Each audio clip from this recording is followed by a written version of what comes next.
我操，穿越了！混账！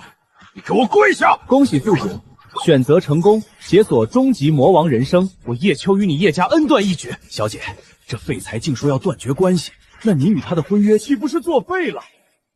我走了，找不回秋儿，这辈子我再也不见你。夫人，断得好！想杀我，我在地狱等着你。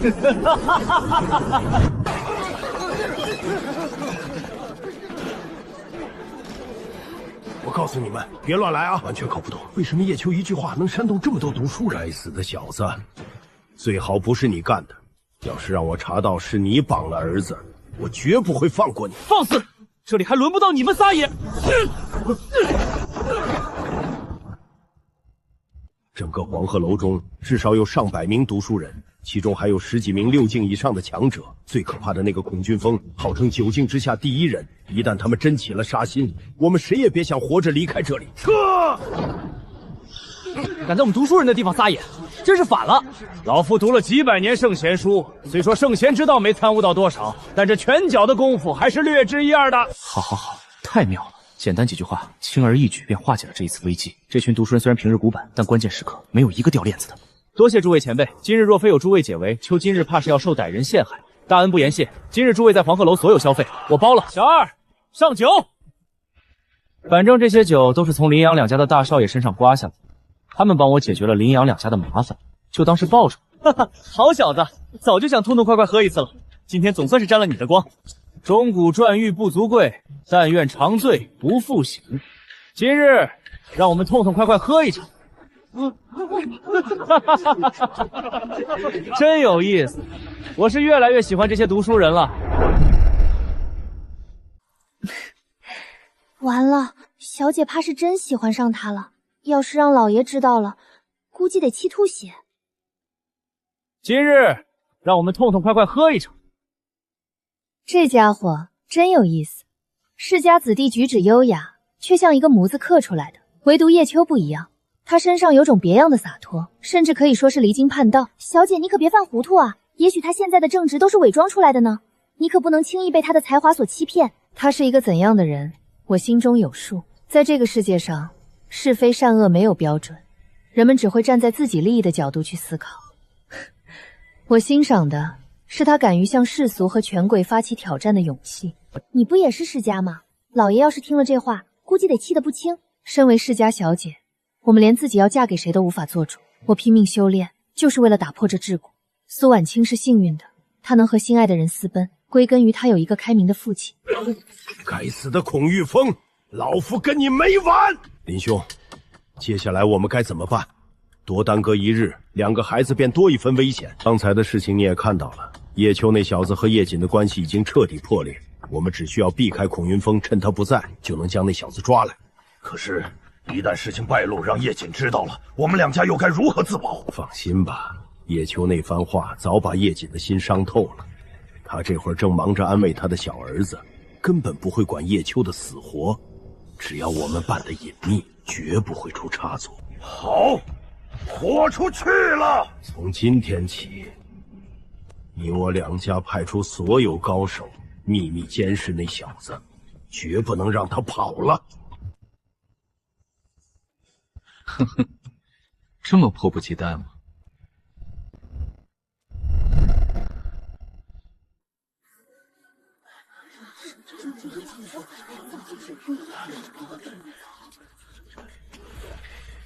这些全是我们2家6境以上的高手。该死的孔云峰，欺人太甚！林兄，这个孔云峰就住在黄鹤楼里，他一天不离开，我们根本无从下手啊！急什么？我就不信他能一直守着叶秋。喝酒误事啊，差点错过了诗词大会。这天仙醉也是够邪门的，我喝了半辈子的酒，还从来没有醉过，唯独这玩意儿一喝就上头。小二，下面发生什么事了？怎么这么吵？爷，没什么事儿，就是街上突然多了几具尸体，不知道是谁干的，大家都在讨论呢。这几具尸体不就是昨天林阳2家的几名长老吗？怪事了，他们怎么会死在这里？莫不是有人想对叶秋小友图谋不轨，因此起了争执？看来我这几天不能喝酒了。我既然说了要保叶秋周全，就绝不能让他出事。谁干的？这是谁干的？好好的线索就这么断了。林阳两家这笔账，看来比我想的还要麻烦。别急，雪冬的手我迟早查出来。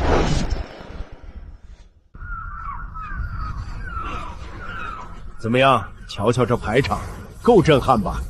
今儿个来的可都是世间的名流贵族、风云人物。柳清风是福光洞天的圣子，没想到他也来了。听说他天生神骨，乃当世无双的至尊体质，真是一位麒麟儿，如此天资，将来必定也能成为一方巨子。神骨宝贝啊！可他身边那几个人气息太恐怖，现在根本打不过。叶兄，你也来了。同样是前辈高人，怎么就没人上来跟你打招呼？哈哈，无用的社交罢了。我从不在乎世俗的目光。你现在知道叶锦的威望有多高了吧？但凡你肯低个头，你还是巨北王世子，一样可以成为所有人仰慕的对象。前辈说笑了，秋天生贱命，可享受不了这样的待遇。靠别人给的东西，始终不是自己的。夫人，你怎么了？他竟然真的来了！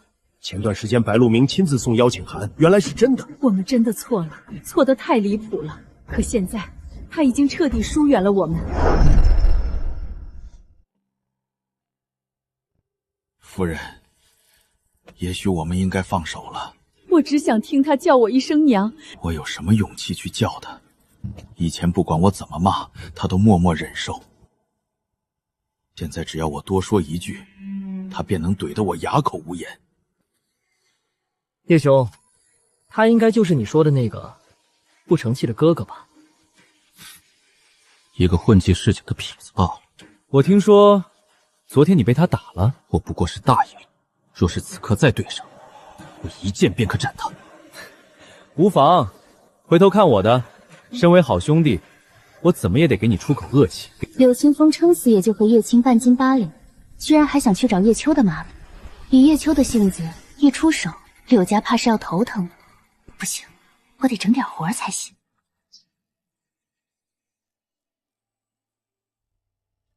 晚辈叶秋，拜见院长前辈。哈哈，叶秋小友，你可算来了。叶秋，正式认识一下，瑶峰圣地明月。我听说你之前有个未婚妻来着，怎么交往不利，掰了？敢在我的伤口上撒盐，这女人猛得很，硬来是自取其辱，只能拼脑子。所谓人到黎阳花似锦，偏我来时不逢春。妙啊！此句表面在写黎阳美景，实则是在写人生的无奈与遗憾。叶秋小友定是付出过真心，却被伤得遍体鳞伤，才写得出如此悲凉的诗句。世人都羡慕叶青在父母宠爱中长大，可叶秋满心欢喜地回到叶家，得到的却是冷眼与嫌恶。不知道你是否还在对你那个未婚妻恋恋不舍呢？那倒没有，我对那未婚妻可没半点兴趣。不过这位瑶光圣女倒是挺爱多管闲事，漂亮女人通常都麻烦，尤其是聪明漂亮的女人更麻烦。曾经我也想过，愿得一人心，白首不相离，可最终才明白，我本将心向明月，奈何明月照沟渠啊！什么意思？他这是在暗示我吗？你最好说的是天上的明月，这绝对是千古名句啊！宝贝，你没事吧？不行，我要上去跟他说清楚。不要去，我没事。他是在点我，是我当初不珍惜，才有了如今的结局。夫君，我真的错了，我想上去抱抱他，告诉他娘真的错了。他的诗何尝不是在点我们？是我们的无视、冷漠和偏心，才彻底推开了他。没想到你倒是挺深情，可惜你的深情没有换来对方的珍惜。那又何妨？毕竟几人真得路，不知终日梦为鱼。命里有时终须有，命里无时莫强求。得失我命罢了。哇，又是一句传世名句，他怎么随口就来啊？还让不让我们玩了？难怪他能写出《将进酒》，这等才华，我们如何能比？我的目的达到了，叶瑾，你不是说叶秋不如你的小儿子叶青吗？现在我要让全天下都看看，他到底行不行。看来这场大会没有什么比的必要，直接宣布结果吧。大长老，三思啊！哈哈哈哈！你们紧张什么？老夫只是开个玩笑，活跃一下气氛罢了。好了，诸位，请入席吧。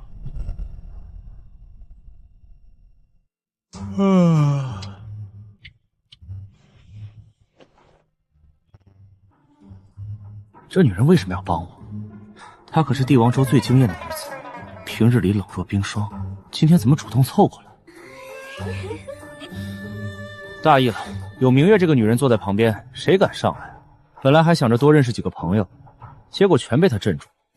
怎么样，紧张吗？紧张？小场面罢了。你的那位未婚妻好像在看着你。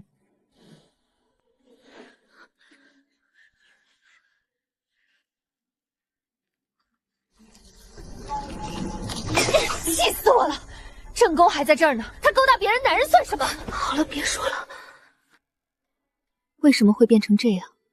这么多年，我一直以为自己喜欢的是叶青，可直到现在我才明白，那不是爱，只是亲情。明明是他的错，现在他装出深情模样，你反而成了薄情寡义的负心人。你不懂，从始至终都是我一直在伤害他，我配不上现在的他。我本将心向明月，奈何明月照沟渠。谁是明月？谁又是沟渠？世人谁不知不老山圣子叶青与圣女莲峰走得极近，可怜家自小便与叶家有联姻，指腹为婚的，其实是那个被遗弃的大少爷叶秋。也就是说，这里面另有隐情。这事若是真的，那叶秋这些年受的委屈可就大了。还有那巨北王叶瑾，平日里装的大义凛然，结果好东西全给小儿子，对大儿子除了打压就是责怪。叶秋，要不要我帮你教训一下？你有把握吗？我堂堂浮光洞天圣子，连一个小小弃子都收拾不了。你笑什么？不可说，不可说。妙，实在是太妙了！这首白龙吟为何人所作？院长，此乃萧家萧无才所作。这又是哪家的公子？这么准？人家毕竟是王族血统，超级世家，江陵萧家出身，当然可以准。一个柳清风，一个萧无才，再加上叶青，这可都是不好惹的人。看来这诗会越来越热闹。请所有学子随我入场，开始本届大会的最终考题。叶兄，你看好了，等会儿看我怎么戏耍他。你要是真能帮我教训他一顿，回头我请你喝酒。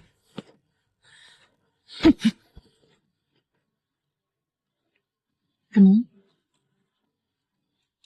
没什么，碰到晦气东西。欺人太甚！叶秋，不过是一个市井贱民，有什么资格羞辱我？你这样的货色，在我眼里，其实也没什么了不起。好家伙，他是真狂啊！刘兄，你别上了他的当，他这是在故意激你呢。我如何不知道他在故意羞辱我？可我忍不了这口气。就这点心理承受能力，还想找我的茬？凭你也配跟我斗？叶秋，少在这里装腔作势，真打起来，我不输你！你土鸡娃犬耳，也敢在我的面前摇唇鼓舌，和我作对，你是蚍蜉撼树，可笑不自量。怎么，不如你们一起上吧，我让你们一只手。这家伙真是有够气人的。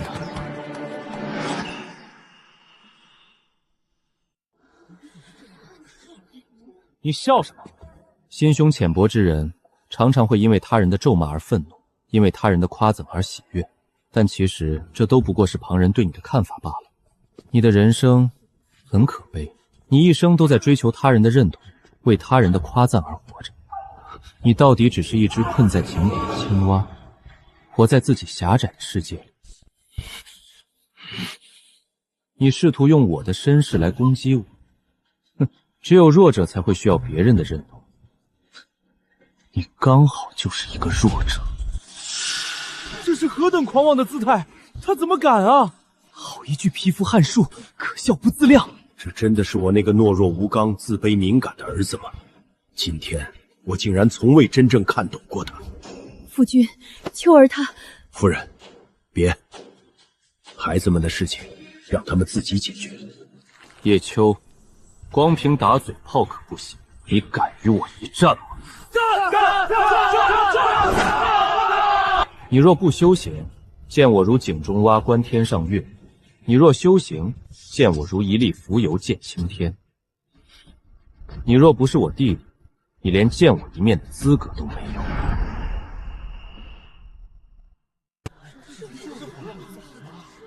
主动向我挑战，我正愁怎么收拾你们呢。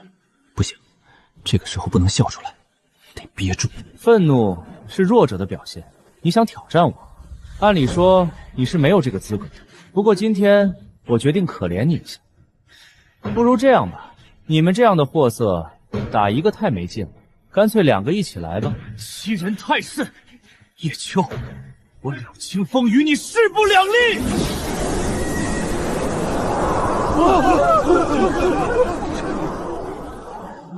不年少轻狂，那还叫年轻人吗？给他们摆擂台。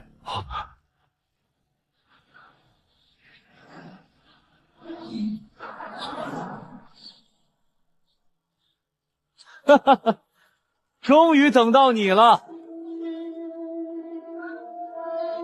景哥，你说我们要不要制止？先看看再说。就算有危险，有我在，秋儿不会有事。我该以什么身份去阻止？以未婚妻的身份吗？可他连世子的身份都不要了，又怎会在意我这个未婚妻？以1敌2嘛。叶秋，你吹了这么久的牛，可千万别让我失望了。狂妄自大，跟我们交手还敢喝酒？叶秋，今天一定要你为你的狂妄付出代价！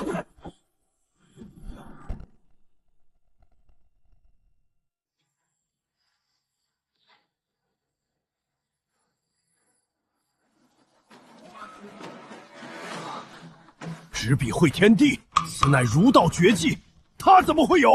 如此年纪便掌握了这等神通，若放任他成长下去，未必不是下一个明月。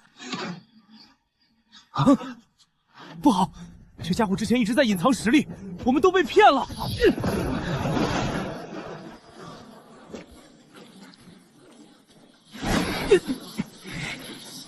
你们经历过黑暗吗？怎么可能？他什么时候过来的？我的好弟弟，哥哥想死你！叶秋，给我死！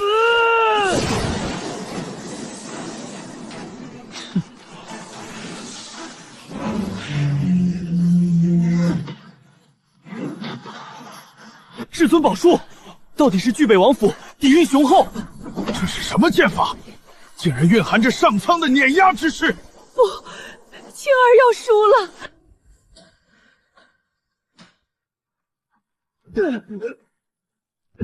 输了，我全力以赴，竟然还是输了。我20年的骄傲，在他面前竟然像个笑话。不可能输！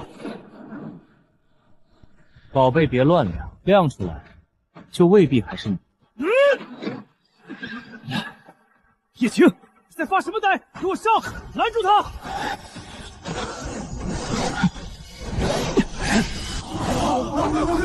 他竟然把2位天才至尊戏耍得团团转！他之前说的话根本不是吹牛！不可能，这怎么可能？他越优秀，越显得当初的我有眼无珠。现在的他心境已然无敌，我连站在他身边的资格都没有了。你们就这点本事吗？吸着族人的资源，花费了这么多物力财力，就秀成这个样子。有时候我真不想打击你们，但今天我必须说一句实话，就那些浪费在你们身上的宝药，随便拿出来一点用在一头猪身上，它都能比你们强。叶秋，我杀了你！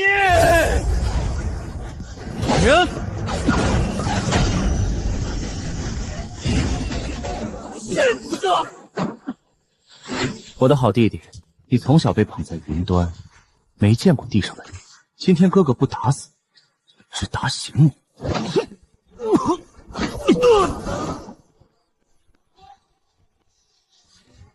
嚯！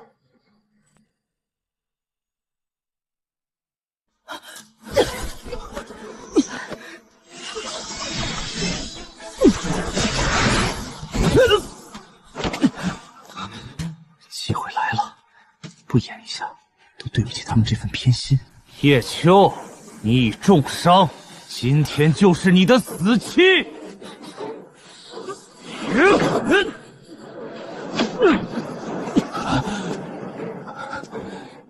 就凭你，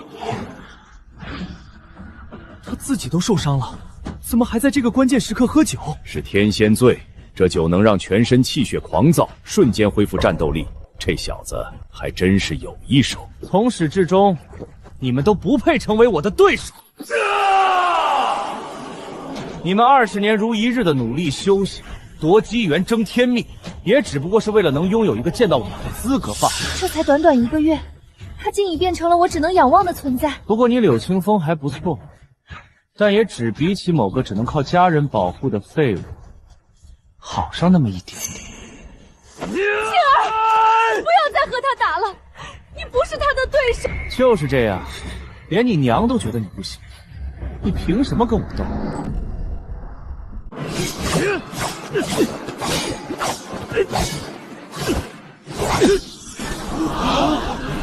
这是打出真火了！这对兄弟真是招招不留情。秋儿根本没有使出全力，一直都在戏耍晴儿，始终留了一手。可晴儿却每一剑都带着杀意。混账！还不给我滚下来！人生如戏，全靠演技。这一掌我记下。好不要脸！不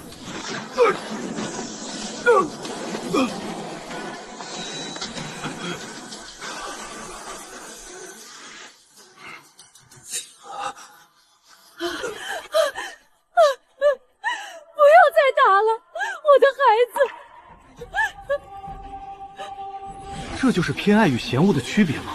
为了小儿子，当爹的竟然亲自出手重创大儿子。小儿子的命是命，大儿子的命就不是命了。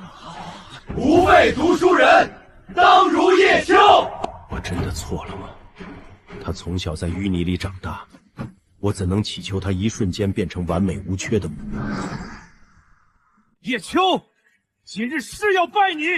我拜你，如探囊取物，皮肤也敢企图撼树。王旺！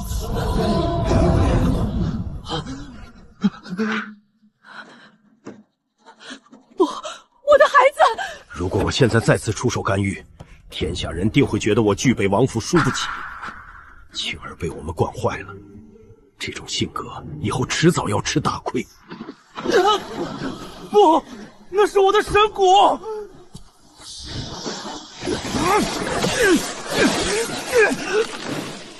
现在不是。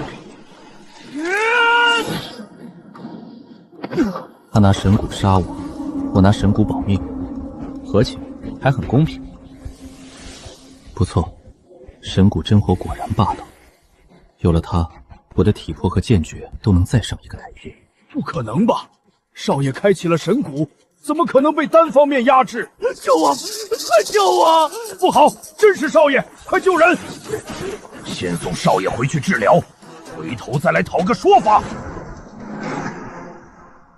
天助我也！神骨本源到手，短时间内他们根本看不穿其中玄妙。等他们反应过来，我早就拿完奖励走人了。怎么回事？原本应该精疲力尽的叶秋，打完柳清风后，反而像满血复活了一样。这家伙修的明明是浩然正气，形势却正得有些发泄。哈哈，好小子，可以啊！我之前还以为你只会吟诗作赋呢，没想到拳脚功夫也这么厉害。侥幸而已。诸位，刚才发生了一点小小的插曲，不过问题不大。诗词大会照常开始，胜者可以拿走我白鹿书院精心准备的礼物——彼岸双生花1株。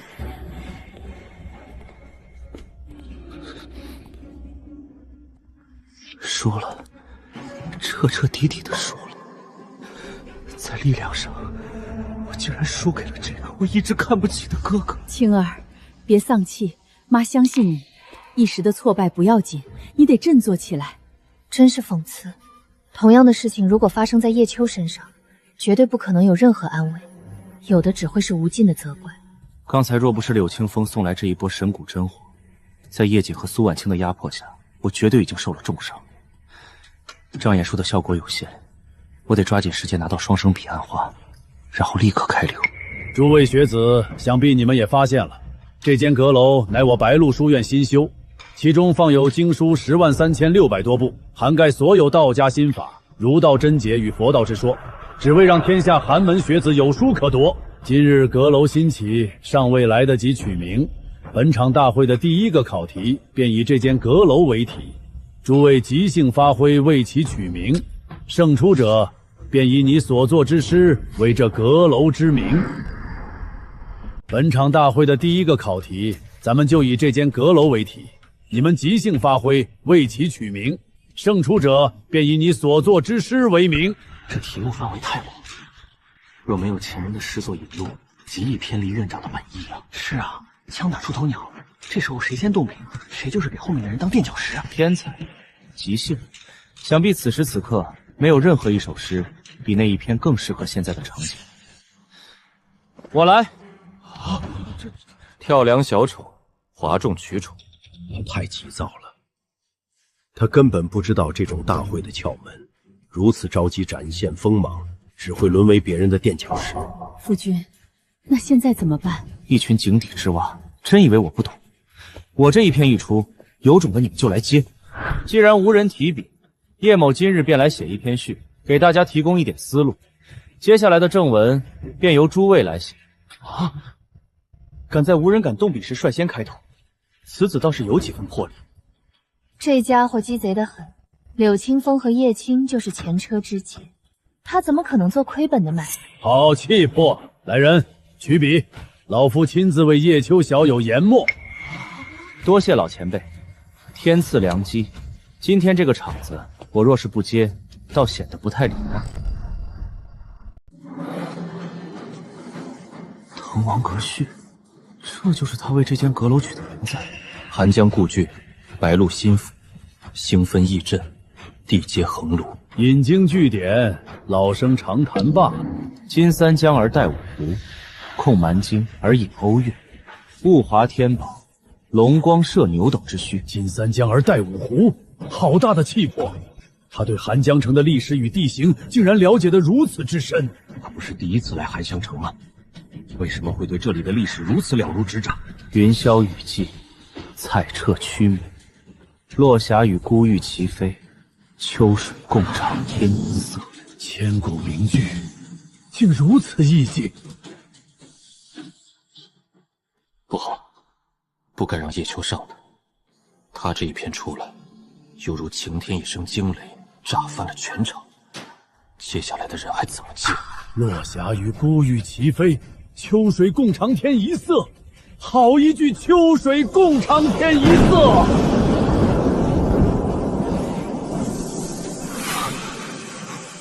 这是天地异象，他竟然引来了天地异象。此刻的他恍若真仙，而我却只能仰望。传世之作，这是传世之作！爷啊，没想到老夫此生还有幸能见到如此惊天之作的诞生。天高地久，觉宇宙之无穷，兴尽悲来，识盈虚之有数。突破了，他又突破了！关山难越，谁背失路之人？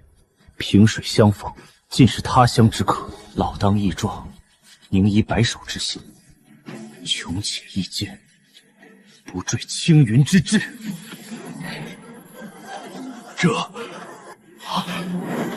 这是登临仙境，突破了！院长打破了数万年来读书人无法登临仙境的桎梏。哈哈哈哈！好一句老当益壮，宁移白寿之心，穷且益坚，不坠青云之志，这是何等的人生感悟！北海虽啥，扶摇可接；东西已逝，桑榆非晚。滕王高阁临江渚，佩玉鸣鸾罢歌舞。画栋朝飞南浦云，珠帘暮卷西山雨。闲云潭影日悠悠，物换星移几度秋。阁中弟子今何在？案外长江空自流。居然还有这种意外收获！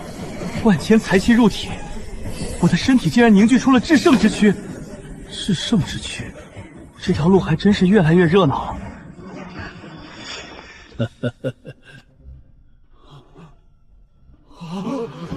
天赐神作，天赐神作啊！好一首《滕王阁序》，荡气回肠，堪称古往今来第一神作，无愧诗仙之名，堪为当世第一才子。这一篇神作一出，还有何人能进？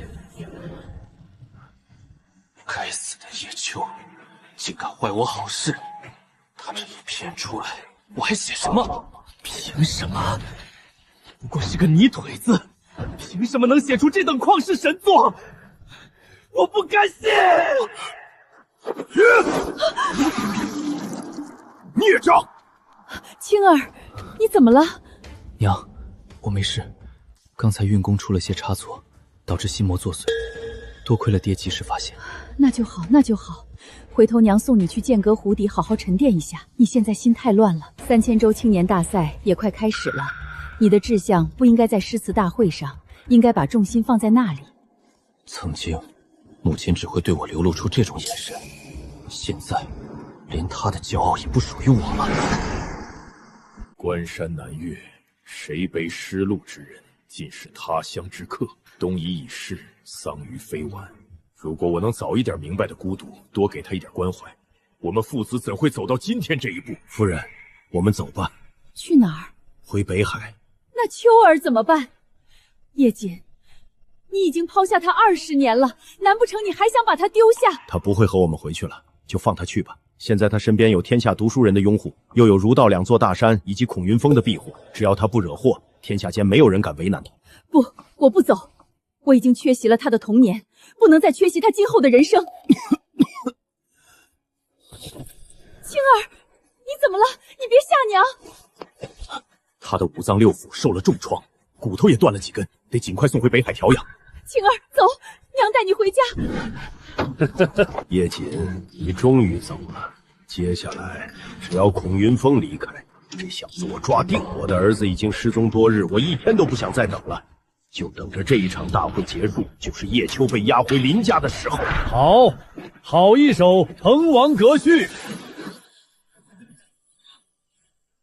多谢前辈，老夫还得多谢你这一篇《滕王阁序》，醍醐灌顶，老夫才能登临仙境，何谈谢之？可有才子敢接这一首《滕王阁序》之剑，再写出一篇震烁古今的奇文来？既然如此，那魁首之位已经不需要老夫宣布了吧？该死！我们精心准备了这么久，竟然全成了这小子的衬托。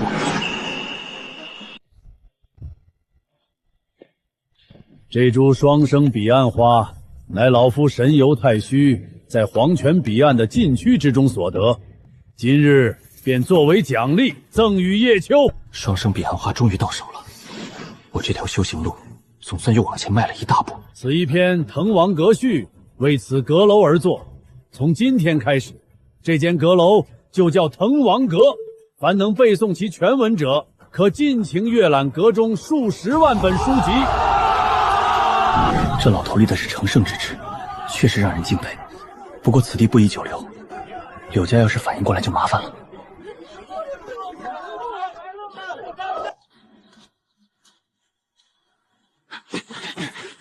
我儒道几万年才出的这么一位旷世奇才，谁敢动他，老子绝不答应。这么迫不及待吗？那就玩玩吧。只要酒劲不出马，没人能追得上我现在的速度。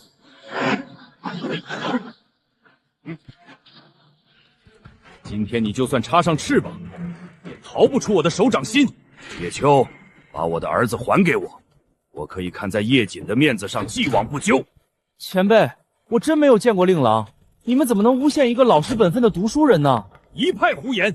叶秋，你的这些鬼话骗那些读书人还行，想骗我门儿都没有。你诬陷我绑架也就算了，竟然还人身攻击，这可就不讲理了。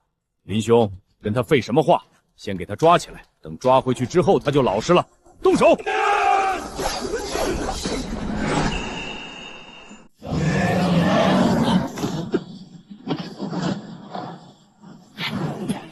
云峰，又是你这个多管闲事的家伙！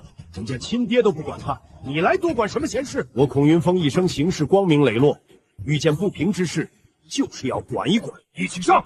孔云峰，今天叶秋我必须带走。这么大排场，好你个林阳两家，这笔账我记下。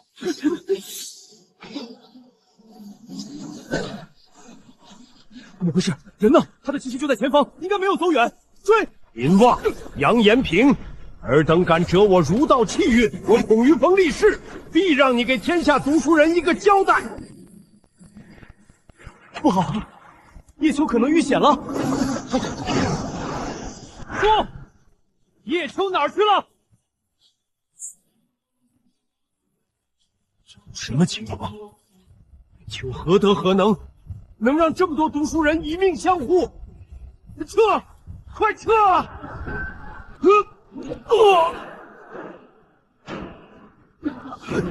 白院长，您这是？白院长，我们是不是存在什么误会？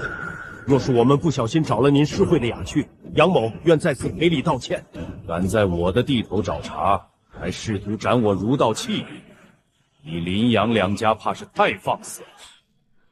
老前辈，这件事怕是有误会，我们只是想询问我儿子的下落，绝无斩断儒道气运的想法。一派胡言！刚才我若是不来得及时，他怕是已经被你们强行带走了。这些仗势欺人的权贵，见我儒道好不容易出了这么一位天才，竟想将其抹杀，此事必须查清，天下人一个交代。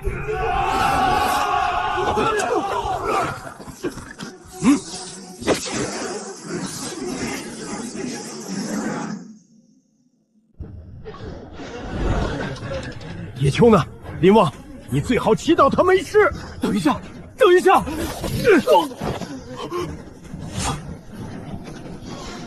在海里。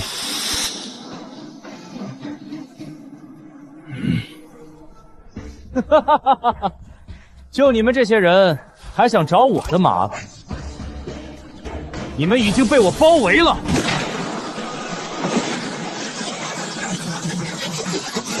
绝对不能放这小子离开，此子过于危险，且报复心极强。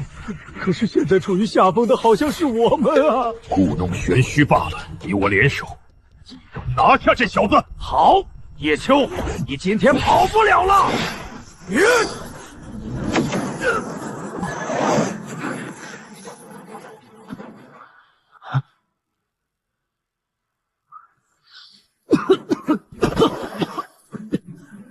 不是，你怎么还跪下了？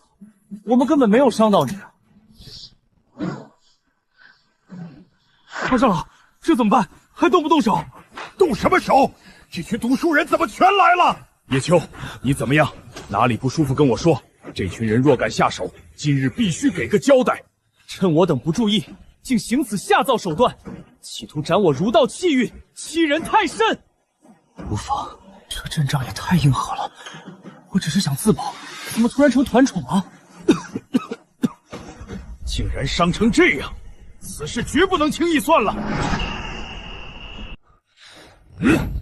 前辈，你听我解释，他真的没有受伤。住口！事实如何，自有白院长查清。这可都是活证人啊，千万别真打没了，不然账都不好算。不对，体内没有明显重伤，难道是用了什么禁忌手法，连老夫也查不出来？大长老，人都已经抓住了，接下来该如何处置？押回书院刑堂，公开审问，首恶严惩，从犯按律处置。白鹿鸣竟要公开审问，若真把那些旧账翻出来，我们两家都得完。白院长，今日之事，晚辈确实有错，但这小子心思深沉，他才是抓走我儿的嫌疑人。一派胡言！追杀人家被抓个现行，还想污蔑我儒道天命所归之人？多谢诸位前辈，今日若不是你们来得及时，就怕是要遭歹人所害了。你被歹人所害，这一路过来倒下的都是我们的人。这一路过来，好像确实没人能伤到他呀。闭嘴！这里有你说话的份吗？叶秋，你有什么话只管说。今天这么多人在这里，定会查个水落石出。没错，有话直说，有我们给你撑腰。诸位前辈，请听我讲完整件事情的经过，或许你们就明白了。其实，在场的很多人都应该知道我的身世，也知道我生长于贫苦家庭，过着饥不果腹的生活。但从小，我的养父母就告诫过我一句话：万般皆下品，唯有读书高。等会儿，你不是要说绑架的来龙去脉吗？你扯读书干什么？万般皆下品，唯有读书高。好一句万般皆下品！难得他有如此坚定不移的决心，难怪能写出一首又一首传世佳作。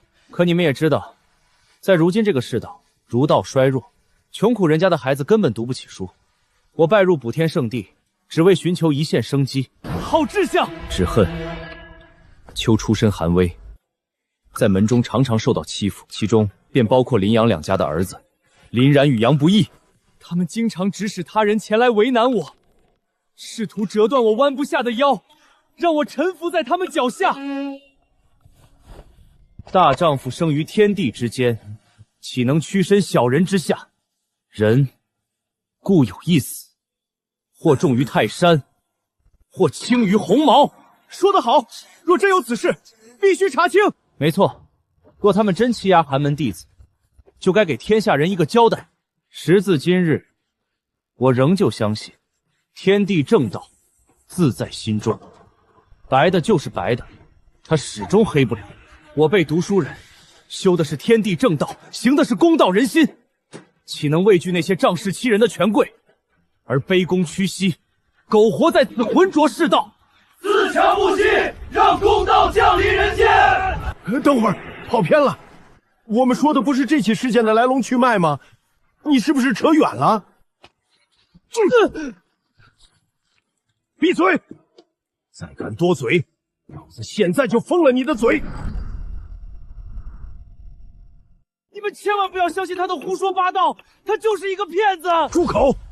说他是骗子，你告诉我，他哪一句话是假话？诸位前辈，当年在补天圣地之时，我也常常受到林杨两家少爷的欺辱，他们也知道这一件事。在我逃到寒江城后，他们两家的儿子也来到了寒江城，不过我却从未见过他们，他们却因此怀疑上我，试图栽赃陷害，以当年我所受到的欺辱为理由，说我肆意报复。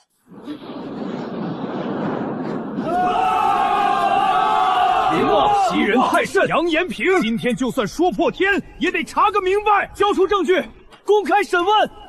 等一下，你们听我解释。白老前辈，您贵为儒道至尊，德高望重，没有问清楚缘由便要定罪，于情于理，怕是有损您的威名。威名，老夫从不在乎世俗的看法，但老夫在乎公道。晚辈绝无要挟之意，只是今日之事，我们只想要一个答案。若不是我们来得快，这孩子怕是已经被你们强行带走了，还想用这种鬼话骗我们。诸位前辈，多谢你们的好意，叶秋心领了。不过，今天这事是我和林杨两家之间的恩怨，他们既然认定是我抓走了他们的儿子，那便让他们拿出证据。粉身碎骨浑不怕，要留清白在人间。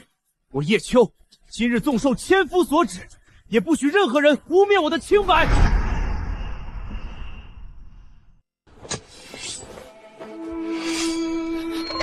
傻孩子，不要啊！连死都不怕，只为证明自己的清白，你们竟然如此逼迫他！今日之事必须查清。林阳两家追杀叶秋，罪证确凿，先押入白鹿书院刑堂。谨遵大长老法旨。叶秋，你这个欺世盗名、阴险狡诈的小人，我绝不会放过你的。活着也好，死了容易，活着还债才叫物尽其用，这多不好意思。不过这都是证人，留着比没了有用。天下读书人，苦那些仗势欺人的权贵久矣。我如今登临仙境，在凡间时日无多，必须在离开之前为他们铺好道路。多谢诸位前辈，今日若非诸位舍命相救，就怕是早已经平白受这莫大的冤屈。孩子，你别说了，你的人品是经过天地认可的，我们相信你。没错，此事必须查个水落石出，绝不让恶人污蔑清白之人。你什么也不用说了，安心养伤即可，剩下的事情交给我们来处理。叶秋，你好好养伤，其他的不用管。我倒要看看谁敢来我读书人的地盘造次。前辈今日大恩，求终生不敢忘。区区小事，不足挂齿，你就安心养伤吧。这是怎么了？发生什么事了？外面怎么围了那么多读书人？管他呢，开门做生意，赚谁的钱不是赚？有了这一群读书人做庇护，今后这黄鹤楼在寒江城就彻底站稳脚跟了。你就敞开了干，安心做你的生意就行，其他的不用管。哼。林旺、杨延平，这笔账还没完。等到了晚上，我再去山洞里闭关，彻底炼化那道神骨本源。族长，大事不好了！慌慌张张，成何体统？少爷他……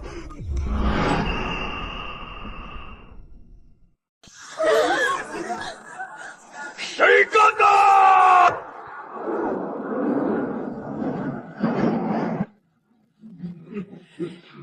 谁？到底是谁干的？啊！这怎么可能？少爷的神骨本源竟然消失了！少爷当时强行催动神骨，神骨本源暴走离体，难道真被人夺走了？说，到底是谁？老夫要让他付出代价！族长，少爷是被叶秋所伤。叶秋是谁？叶秋乃是巨北王叶瑾的嫡长子。叶瑾，好你个叶瑾！我柳家与你叶家本是世交，没想到今日你儿竟夺我儿神骨本源，断我柳家气运。带我儿去后山，请老族长为他疗伤。其余人随我去找人。族长，不妨先把事情问清楚再去，免得到时候叶瑾不认账，真打起来，哪怕拼上我柳家几万口人，也不是他叶瑾的对手。叶家老爷子已然达到半步仙人境，更别提叶瑾背后还有听朝简阁那一位。族长，之前在寒江城时，我们听到了一些流言。什么流言？那叶秋从小被叶瑾遗弃，寄养在农户家中，2个月前才接回来，因其离经叛道，与叶瑾发生矛盾。叶秋更是当众宣布与叶瑾断绝父子关系。你是说叶瑾现在已经不认这个儿子了？我想应该是的。当时被叶秋打伤的还有叶青，叶瑾当天就带着叶青返回北海疗伤去了，根本没有管叶秋的意思。哈哈，好你个叶秋，敢夺我儿神骨本源！我若不将你抓回来问个清楚，难解我心头之恨。召集所有人，立刻前往寒山城。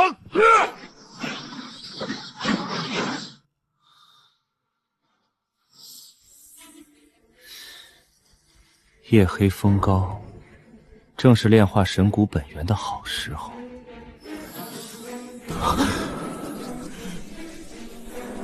叶秋，你最好放了我，否则等我爹找上门来之时，我会让你后悔。那你可能等不到了。你什么意思？有个好消息和一个坏消息，你们想先听哪一个？好消息，好消息就是林阳两家现在忙着接受白鹿书院刑堂审问，暂时没人能来救你。不可能，我爹乃是8境强者，怎么可能任由你摆布？我可以非常确信地告诉你们，今天林杨两家试图迫害我这个无辜善良之人，如今已经被白鹿书院押入刑堂。至于你们，是重要证人。那坏消息呢？坏消息就是，你们要把这些年欺压寒门仗势欺人的旧账一笔一笔写清楚。谁敢漏一笔，我就让这座悔过镇帮你。叶师兄，念在你我同门多年的份上，求你放我一条生路，我发誓绝不报复。求饶！当年我被你们打得遍体鳞伤时，你们可曾给过我半点机会？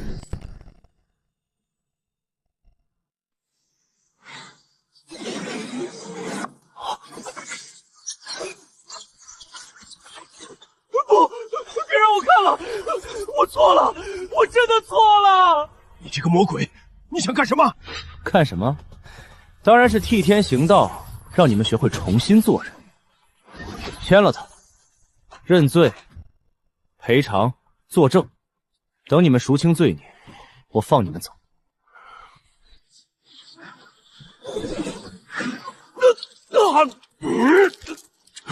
实验很成功，杀人容易，让恶人知道自己有多恶才难。你们安心待着吧，用不了几天，你们就会迎来崭新的人生，以功抵债，重新做人，多好的机会！哼，我真是太讲规矩了，讲到他们都快哭了。双生彼岸花，一花开两朵，一阴一阳。我已获得至圣之躯，如今只需再练出魔神之躯，便可完成真正的蜕变。不愧是天生神骨本源，里面蕴含的神火之力，远比普通宝要霸道得多。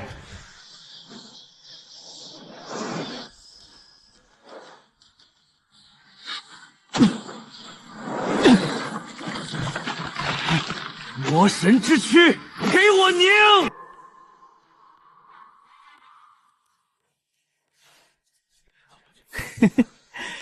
这生意是越来越火爆了，是时候考虑多开几个分店了。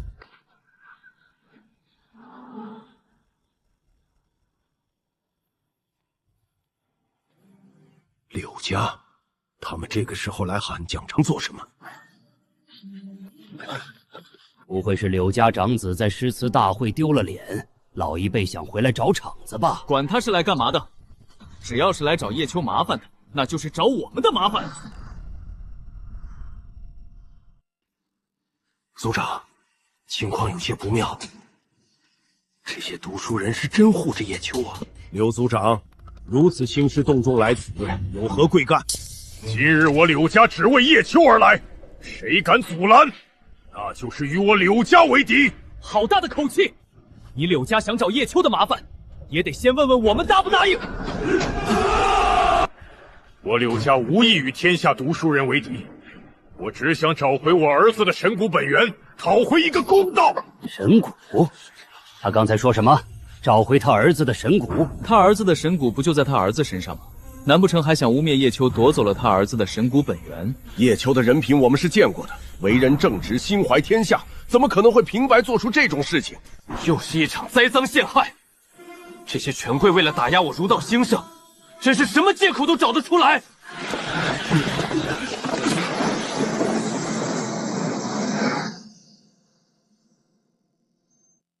欺人太甚！好大的口气！今天我孔云峰在这里，我倒要看看你能不能走进这个门。孔云峰，你当真要与我柳家为敌？柳家有种的放马过来，我孔云峰这辈子就不知道什么叫害怕。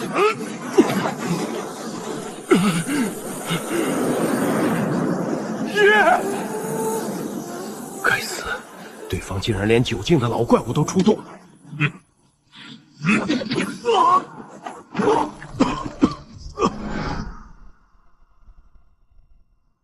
这些权贵咄咄逼人，跟他们拼了！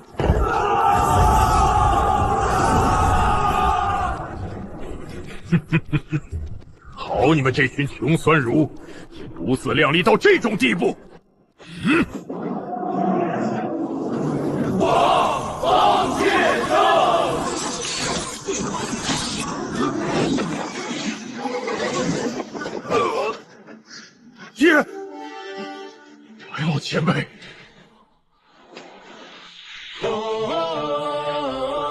白鹿鸣，你也想替叶秋出头吗？老东西，你当这是江陵城吗？敢在老夫的地盘撒野，你几个胆子？堂堂儒道至尊，莫非也是是非不分之人？那叶秋借着与我孙儿切磋为由，夺其神骨本源，难道你们要包庇他吗？一派胡言！我们所有人都在看着呢。明明是你孙儿技不如人，恼羞成怒，还想杀人泄愤，最终被打败离场。叶秋为人，我们心如明镜，他绝无可能无故做出这种事情来。叶秋他没毛病。原来是客，如果阁下是来我寒江城做客的，我们欢迎；但如果是来找茬，企图伤我儒道门生的，虽远必诛。这魔神之躯的威力竟如此恐怖，在同时炼成2大神体之后，我的肉身强度足以比肩世间任何地血后代，不朽王族血统。柳清风的神骨真火，此火乃天赐神火，拥有极强破坏力。进行神火附着之后，我的剑诀威力还能再提升一个档次。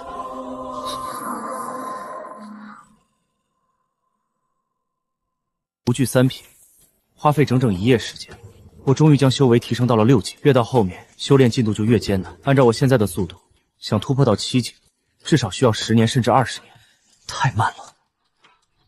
丁，恭喜宿主完成魔神之路第1篇章，初出茅庐，获得里程奖励。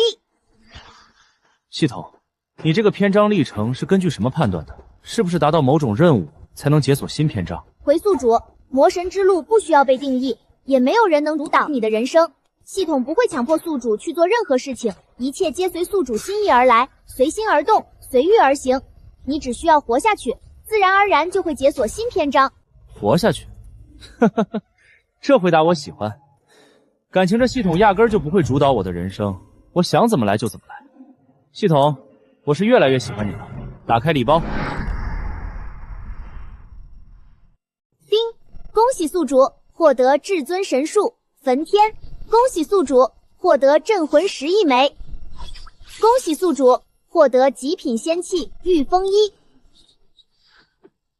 镇魂石，如今我的护道法器炼制就只差最后一件材料龙骨了。真龙脊骨不太好弄，真龙早已陨落，若能在谷地找到一节遗落龙骨，我的护道法器便能彻底成型。极品仙体御风衣，好宝贝。至尊神术焚天，一招一式皆可焚天逐海，烧尽世间万物，这威力简直逆天。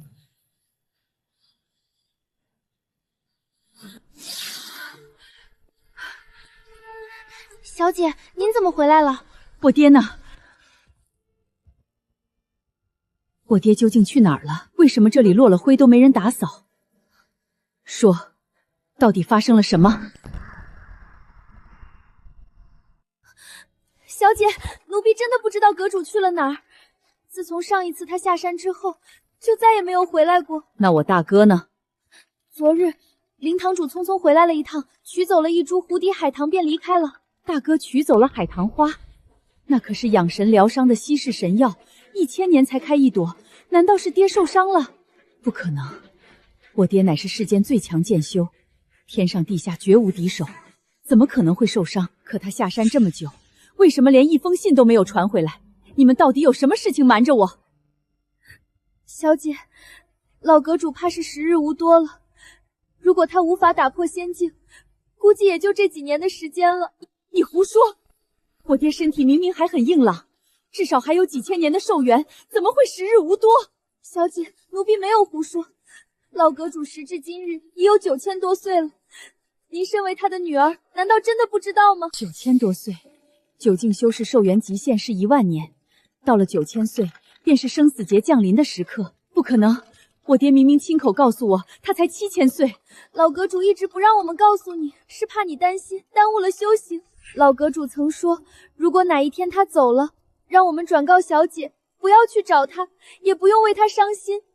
生老病死，人生常态，活着的人更应该好好活着。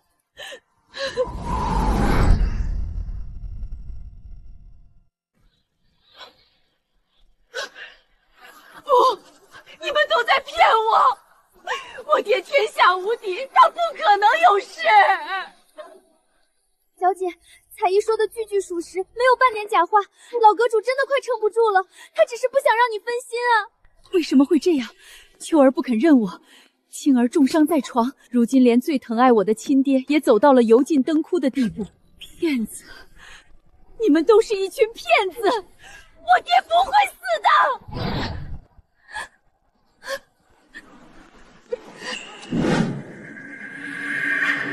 爹，现在我们怎么办？这些老家伙明显不打算交人了。哼，打什么打？在场这些读书人全都是儒道顶尖高手，更何况还有个白鹿鸣虎视眈眈。那青儿的仇就这么算了？算了？怎么可能？白鹿鸣无法在人间停留太久，最多也就1个月。等他飞升的那一刻，便是叶秋付出代价的时候。青儿的神骨本源虽然被夺，但血液中仍保留着古文。我现在去一趟昆仑绝境，寻找一株仙药，或许还能让他重新凝聚神骨本源。孔云峰，你给我等着！今日之仇，改日定当100倍奉还！撤！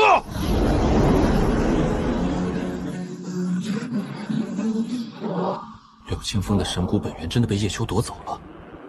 当时在场那么多人，竟然谁也没发现。这叶秋手段真是诡异。我的亲哥，你总算回来了！刚才我差一点以为黄鹤楼要没了，还好你刚才不在，不然事情可就麻烦了。麻烦什么？我叶秋修的是天地正法，走的是人间正道，何惧任何栽赃陷害？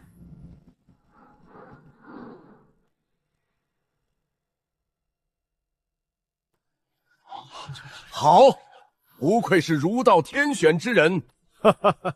行得正，坐得端，何惧不正之风？诸位前辈，多谢今日替我解围。叶秋身处滚滚浪潮之中，难免会引来一些别有用心之人的栽赃陷害。但纵使世间污名找我身又如何？我叶秋便一一揭晓。我被读书人宁为玉碎，不为瓦全。我叶秋并非圣贤，无法做到十全十美。但我始终坚定着一个理念：穷则独善其身，达则兼济天下。好一句，穷则独善其身，达则兼济天下，至理名言。快，再入史册！安得广杀千万间，大庇天下寒士俱欢颜。安得广杀千万间，他一直在为我们寒门学子努力。那些仗势欺人的权贵，苦我寒门久矣，我们不能再坐以待毙了。妙，太妙了！这些前辈非但没有怀疑我，反而觉得我是为了他们才被针对，这下安全感直接拉满。好一句大庇天下寒士俱欢颜！好小子，没想到你立的是这等成圣之志，我孔云峰说什么也得支持你。诸位前辈，今日之事若是再有发生，尽管让他们冲我来。小友，你可不要冲动，你现在代表的可是我们天下儒生的傲骨与气节，不能有半点闪失。哼，没错，只要我们还在一天，他们就休想踏入这黄鹤楼半步。我果然没有看错人，叶秋确实是上天赐予我儒道的天选之子。老前辈，好，你有此志向，不枉费老夫的一番心血。不过寒江城你是待不长了。啊？为什么？白老，有我们守在这里，难道还护不住他？一味保护，如何能让雏鹰独当一面？况且我飞升在即，一旦我离开，那老怪物杀回，谁能挡得住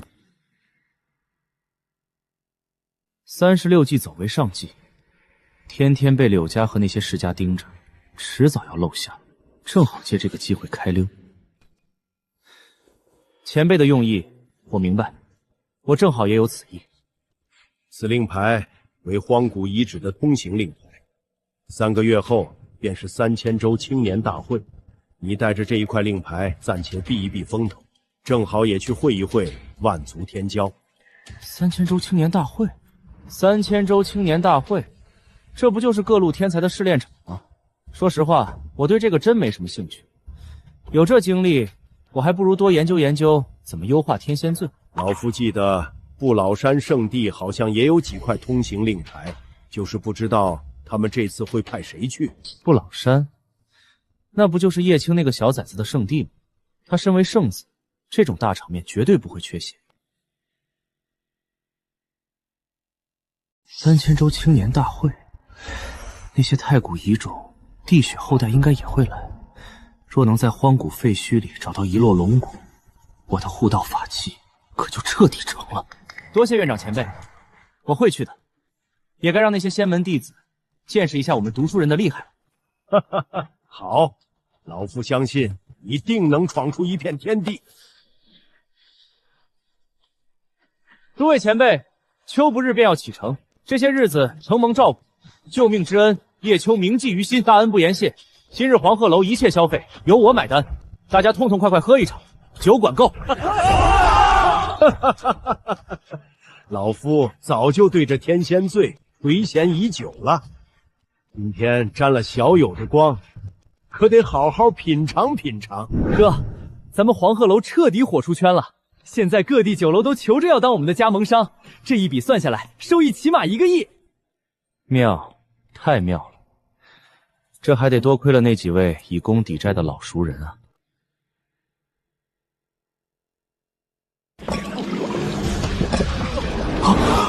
我的老天爷，今天这酒怎么感觉比往常的威力更猛了？我卡在6境7品多年，刚刚仅喝了一口天仙醉，竟然直接突破了。这是什么神仙酒啊？不愧是林阳两家赔来的顶级灵药，再加上神谷真火淬炼，酿出来的酒果然霸道。恶人赔钱，读书人受益，这才叫因果循环。这用恶人赔偿酿出来的酒，真香！大哥，你这是从哪儿找来的帮工？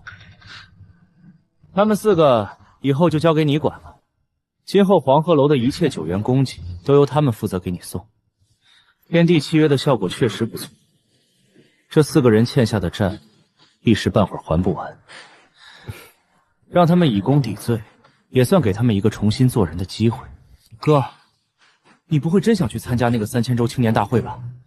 我听说那是个炼狱场，死在里面的天才不计其数，太危险了。去，为什么不去？那些被权贵欺压过的人，总得有人替他们讨个说法。我这是去替他们寻找一个公道。大哥真的太善良了。为了天下寒门，竟然不惜以身犯险。既然大哥执意要去，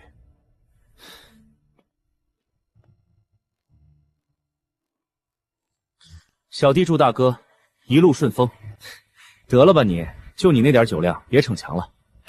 我走后，你切记一件事，不管遇到什么麻烦，都不要轻举妄动，外面的读书人会替你解决。行，我记下了。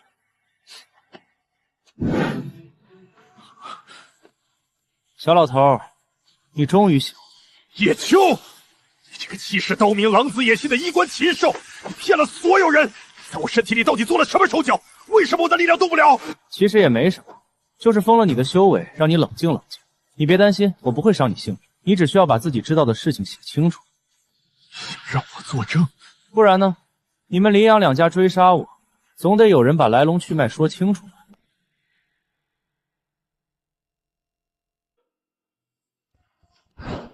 不义，侄儿，你怎么会在这里？阿叔，我已经签了契约，以前做过的事总要还。叶秋，你到底对我侄儿做了什么？只是让他看清自己做过什么。混账！你竟敢逼他签契约！二长老，我们确实做错了，那些年欺压同门的事，白纸黑字赖不掉。叔侄重逢，多么感人至深的画面。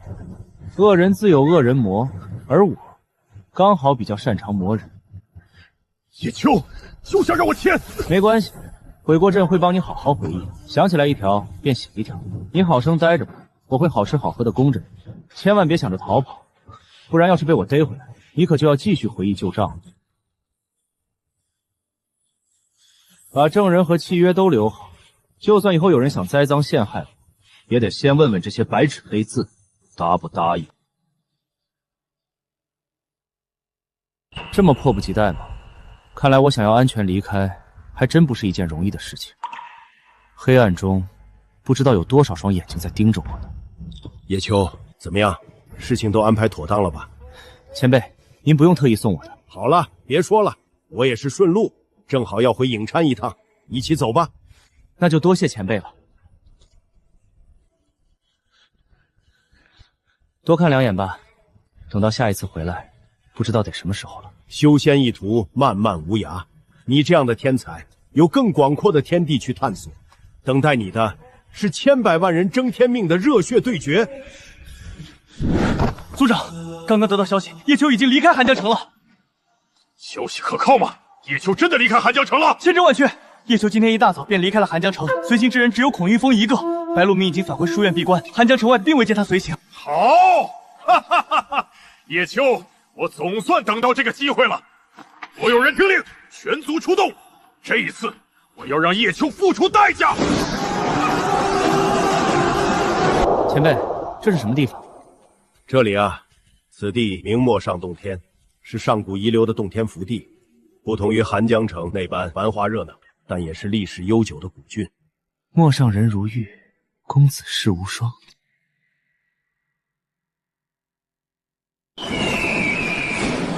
好大的鸟！前辈，这就是传说中的荒古大凶吗？没错，那正是火烈鸟，乃传说中的太古遗种，其血脉极其纯正，且天赋过人。这等太古遗种浑身是宝，可惜现在打不过。等哪天遇到无主遗骨或自然脱落的宝羽，倒能拿来炼酒。对了，前辈，这些大凶为什么能和陌上的人族修士和平共处啊？这里原本也是这些大凶的领地，后来被人族占领，期间爆发过不少矛盾。但在长达数万年的摩擦纠纷之中，各自损失惨重，最终不得已达成了和平共处的原则，彼此井水不犯河水。小二，好酒好菜给爷上来。听说了吗？最近云溪仙子又出新作品了，《水龙吟》写得太美了，我敢说，古往今来天下第一才女，非她莫属。只可惜她这一次闭关刚刚出来，没赶上白鹿书院的诗词大会，倒是可惜了。这算什么？我们陌上可是有一位真正的谪仙人。他才是真正的万古无双之姿。诸位，你们说的这个谪仙人是谁啊？很厉害吗？那当然，此人乃是我陌上第一公子，出先天道体，曾多次打破仙古试炼之地的记录，号称万古无双之姿。那你们刚才说的云溪仙子又是何方神圣？她呀，云溪仙子乃是我陌上第一才女，不仅天赋过人，其文采更是精彩绝艳。妈，那篇《水龙吟》我看了，也就那样吧，无病呻吟罢了。你们知道叶秋吗？那才是今天真正的大诗人。你说这话有点过了吧？那叶秋虽说有几分才气，也不至于狂妄到这种地步吧？一派胡言，格局大，能说出为天地立心、为生民立命、为往圣继绝学、为万世开太平这样的至理名言来吗？我的粉丝居然这么疯狂，为了维护我的名声，直接和人争得面红耳赤。你们的消息也太落后了吧！前几日的诗会上，叶秋以一首《滕王阁序》一战封神，压得全天下的才子不敢提笔。什么？滕王阁序？竟有这种事情？快展开说说！我敢说，这一篇《滕王阁序》铺篇盖万古，乃当时第一奇文也不为过。当时叶秋登临高阁，执笔一挥间，便引来了天地异象。我当时这么厉害吗？快说，继续往下说，爱听。叶秋，这是何许人也？为何从未听说过？你连叶秋都没听说，那你白读书了呀？这话听着怎么怪怪的？听说此人乃是巨北王叶瑾的嫡长子。因当年边荒战乱，年仅3岁便被寄养在黎阳农户家中，前不久刚被接回，却因离经叛道与叶家断绝了关系。他在寒江城与人斗酒，写下了名动天下的《将进酒》和《黄鹤楼》。叶瑾的儿子叶青我见过，资质尚可，但多是被捧上去的。至于这个叶秋，难怪他能写出“天生我材必有用，千金散尽还复来”这等千古绝句，或许也和他的坎坷经历息息相关。落霞与孤鹜齐飞，秋水共长天一色。好家伙，这是多美的景象！天高地久，觉宇宙之无穷；兴尽悲来，识盈虚之有数。好，关山难越，谁悲失路之人？萍水相逢，尽是他乡之客。天老爷，这是什么神仙诗句？我收回我刚才的话，就凭这一首《滕王阁序》，叶秋足以配上天下第一才子的称号。怎么样？这种名动天下的感觉很爽吧？前辈说笑了，功名利禄过眼云烟罢，真正能掌握在手中的是知识。有如此惊天成就，还能保持不骄不躁，光是这一点，便已吊打世间无数天才。哼，雕虫小技罢了，儒道终究是小道，难登大雅之堂。你先在这里住一晚，别惹事。我在陌上有几个朋友，去拜访一下。明天我们再一起赶路。行，前辈，你去吧，我保证不惹事。不惹事，那还是我吗？况且我能感觉到，柳家的眼线已经盯上我了。既然躲不过，那索性把局搅浑，我才好脱身。古月公子，我们读书人没有招惹你吧？阁下何至于出此言论，羞辱我读书人？我即便是辱你，又如何？就你们这些寒门儒生，也敢妄谈天地之志？怎么想打我？哪里来的野狗，敢挡小爷的道？你想找事吗？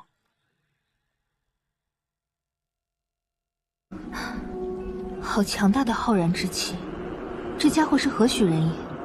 竟有如此至阳至刚的儒道真气，不会是他吧？找死！小子，你知道我是谁吗？古族？没听说过，我只是稍微说了你两句，你便受不了了。那方才你对在场这些读书人的羞辱，又算什么？哼，这群寒门儒生不过是一些贱民罢了，岂能与我高贵的古族血统相提并论？你在高贵什么？就凭你那微不足道的血脉，找死！打人都没力气，还妄谈什么大道小道？这就是你引以为傲的东西。杀了你！这就是真龙血脉，看样子古族的血脉确实纯正。来吧，让我看看你有多大忍耐。浩然天地正气，这家伙是一名儒修。今天我便告诉你，什么叫真理，什么叫浩然大道。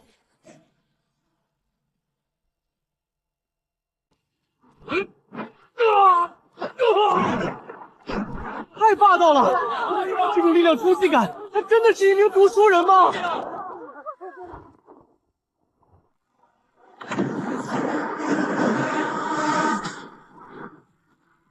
古族秘法，这家伙到底是谁？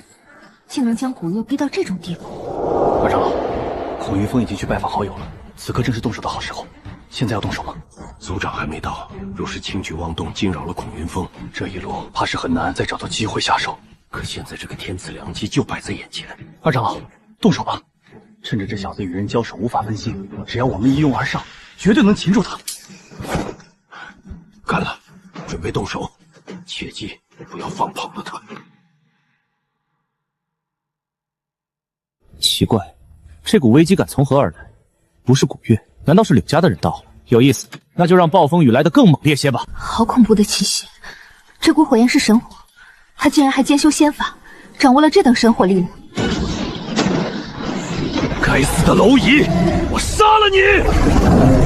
就你雕虫小技儿，也敢在我的面前自称大道？我拜你不过举手之劳。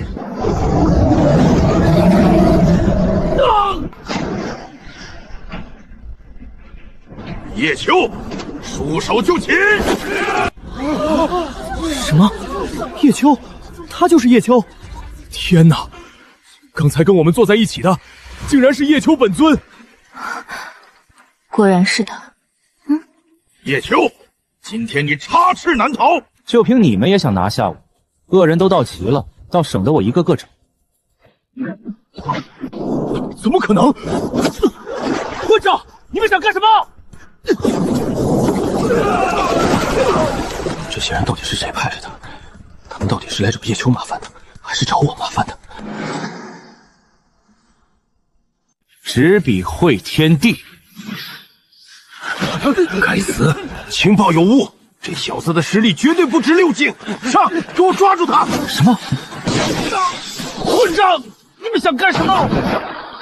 你们都看到了啊，是柳家动的手，我叶秋可没有伤他一分一毫，天地可见。你们惨了，这可是堂堂古族大少爷，传说中的真龙血脉继承者。你们柳家不打招呼便派了这么多高手潜入陌上，甚至还想重伤古族大少爷。说，你们到底在图谋什么？乾坤鼎，给我照！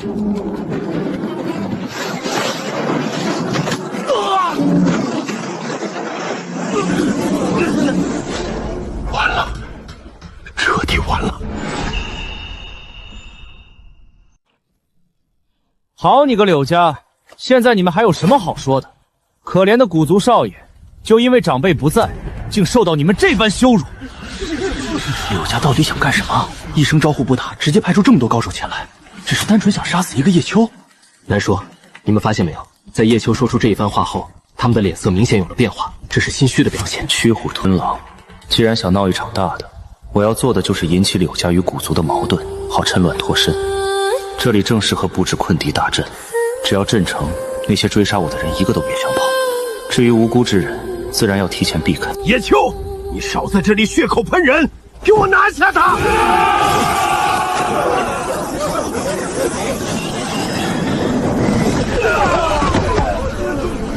叶秋，我要将你碎尸万段！好你个柳家，敢在我的地盘伤我儿子！今天你若不给我一个交代，谁也别想活着离开这里！爹，给我杀了他们！杀了他们！柳家，岂有此理！给我一个交代！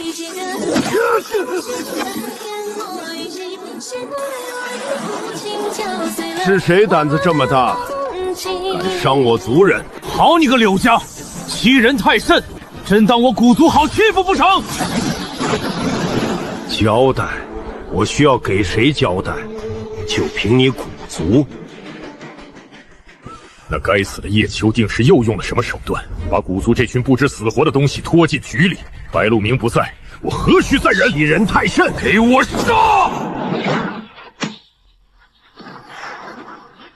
族长，冷静啊！这件事与古族没有关系啊！我们的敌人是叶秋啊！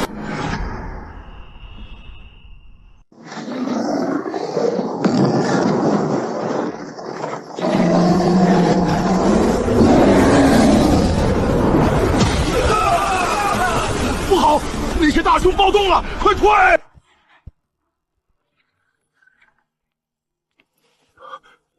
好久不见。好久不见，进来坐坐吧。好。发生了什么事？不好！云峰，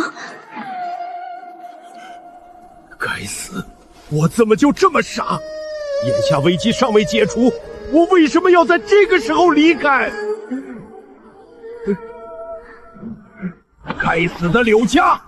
我跟你们没完！又是你这该死的孔云峰！老子打叶秋你多管闲事，我打古族又碍着你什么事？老子就看你不顺眼！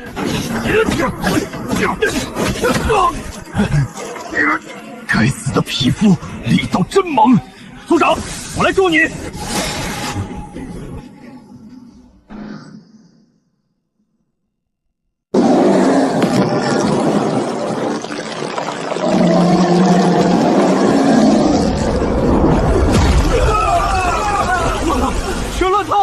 怎么连无畏巨猿也加入这场混战了？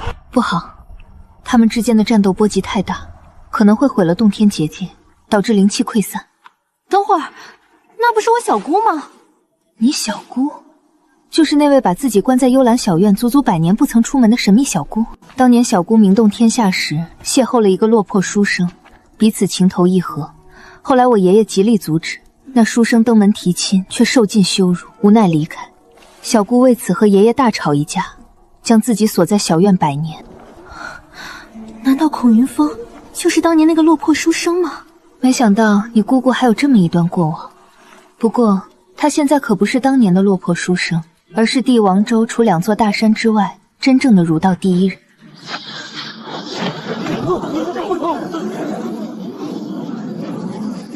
姓柳的，吃我一掌！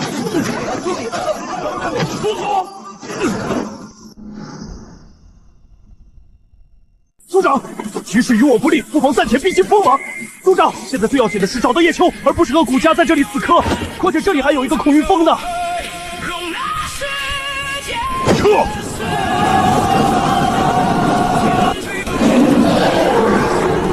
我真该死啊！为什么要在这个时候离开？我对不起院长的托付，对不起黄鹤楼所有人的信任。峰哥，你不要自责了。也许你要保护的那个少年还没有死，他只是躲起来了。我们一起找，肯定能找到他的。不，你不用为我去求你爹。当年之事错在我，与你无关。既然错是我犯的，那就必须由我自己来承担。我会把他找回来的。我帮你一起找。小姑，莲儿，你怎么在这儿？小姑，他就是爹爹说的那个人吗？孔前辈，您是要找叶秋吧？你知道他在哪儿？我也不知道他在哪儿，不过刚才我看到他往北边去了，这会儿估计已经逃出陌上了吧？北边，他还活着就好。在下李猛，见过孔前辈。这是叶秋托我给您的一封信。信。人生南北多歧路，君向湘乡我向秦。孔前辈在上，见字如晤。承蒙一路护送，在此感谢前辈大恩。秋3尺微命，一介书生，孤苦无依，不求闻达于天下，但求苟活于乱世，无意与天下世家结怨。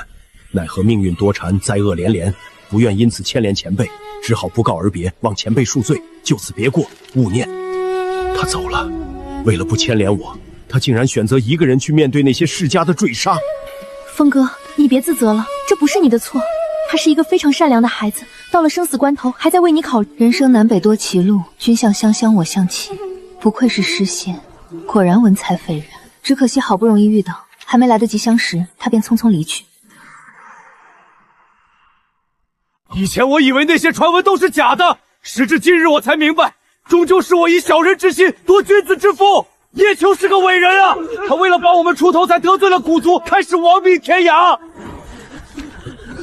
不，我们不能让他一个人负重前行，这天下读书人不止他一个，我们得斗争起来。这些仗势欺人的权贵如我儒道久矣，不被读书人当自强不息，为后世子孙拼出一片新天地。一个人的影响力竟然能大到这种地步，哪怕他不在这里，仅凭一首诗一封信，就能让数万人为之动容。你们都愣着干嘛？还不快上城墙抵挡受潮！我们正在护送百姓撤离，你若想守城，自己上。和平时期你们打压我们，羞辱我们，战乱起来又想让我们替你们当炮灰。该死的寒门儒生，让你去你就去，再敢废话，老夫第一个镇压你！休想！疯了，这群寒门儒生竟然敢反抗了！北海虽蛇，扶摇可借；东夷已逝，桑榆非晚。短短半个月，这首诗便名动天下。叶秋，我好像从来没有真正认识过你。宝贝，你怎么了？有心事吗？我没事，你怎么来了？我倒是想去听讲道金针姐，这不是不放心你吗？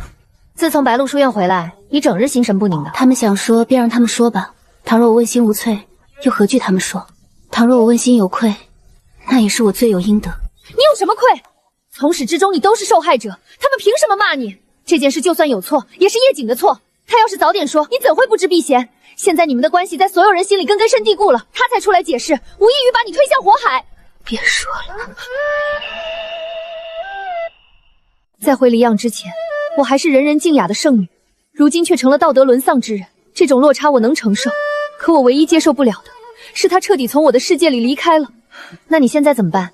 你和叶青的事情闹得人尽皆知，连伯父那边怎么说？我爹说，既然错了，那就将错就错，到时候对外公布我与叶家的婚约其实是叶青，不是叶秋。所以你们两家决定坐实这一份婚约，那叶秋怎么办？如果两家同时出面坐实婚约，岂不是说舆论会立马扭转，反而是叶秋成惦记弟弟未婚妻的无耻败类？我不知道，我爹只是提议，具体同不同意还得看叶家那边怎么选。我不想再伤害叶秋了，可如果我不这么做，连家就会永远钉在耻辱柱上。叶家会在权衡利弊后选择叶青，毕竟那是他们一手栽培的继承人。至于叶秋，他们根本不在乎。所以这又是一次选择吗？每一次叶秋都是被抛弃的那一个，从来没有被坚定的选择过。你也别太自责，这件事的过错从来不在你，而是长辈们的事情，你改变不了什么。再说了，你不是一直都喜欢叶青吗？这样做不是刚好合了你的心意？不，以前我不懂，但现在我懂了，那不是喜欢，以前的种种关心，都只是林家姐姐对弟弟的照顾，那是亲情，不是爱。难不成你喜欢的人不是叶青，是叶秋？他对叶秋竟然真的动了感情。明明他们相处才短短1个月，而他和叶青相处了整整18年。姐，陆芷姐姐，你们都在啊？你怎么来了？从黎阳回来之后，你就彻底变了。以前你从不会对我露出这种表情，现在却在有意无意的躲着我。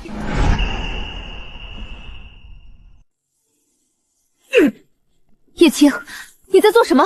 我不明白，你为什么这么在意世俗的眼光，一直在躲着我？还是说你一直在挂念叶秋，你心里早已经爱上了他？凭什么？他不过是一个被抛弃的妻子，凭什么他什么都要跟我争？住口，叶青，请注意你的言辞。你可以不在乎世俗的眼光，因为不管你做了什么，都会有人替你承担后果，解决麻烦。你可以肆无忌惮，但我没有。你刚才问我，是不是已经爱上你哥哥了？好，我现在回答你，是。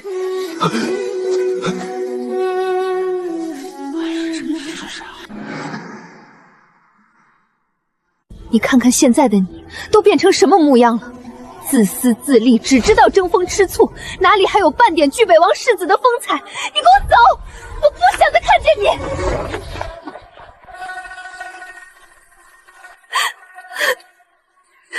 如果家族一定要逼我联姻，那我宁愿离开不老山，也绝不做联姻工具。莲儿，你消消气，你现在太压抑了，迟早会被自己拖垮的。要不我们一起出去散散心？算了，你去吧，我就不去了。我爹想让我和叶青将错就错，坐实婚约，可我不甘心。我曾想过挽回，可当我在诗会上看见叶秋身边的明月时，我才明白自己有多么自不量力。我要留在门中努力修炼，只要能突破仙境，我便能真正主宰自己的命运，不用再沦为家族联姻的工具。别呀，陪我去嘛，你就当陪我任性一次，就这一次。好吧，就这一次。坑恶人可以，牵连无辜不行。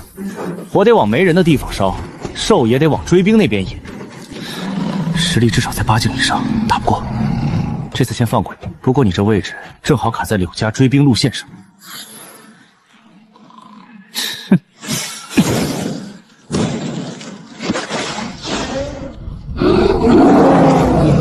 人族欺人太甚！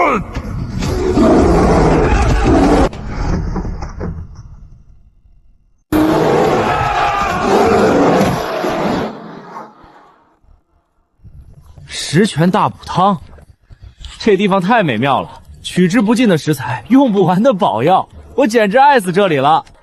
大的打不过，小的无主荒兽倒是捡了一堆，足够我吃一段时间了。等我吃饱喝足，修为再上一层楼，便去那荒古废墟寻找遗落龙骨。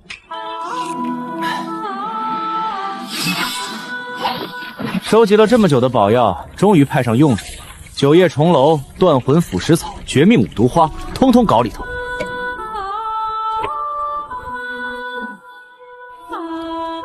好香啊！不愧是至尊魔简里记载的自制小菜，果然有搞头。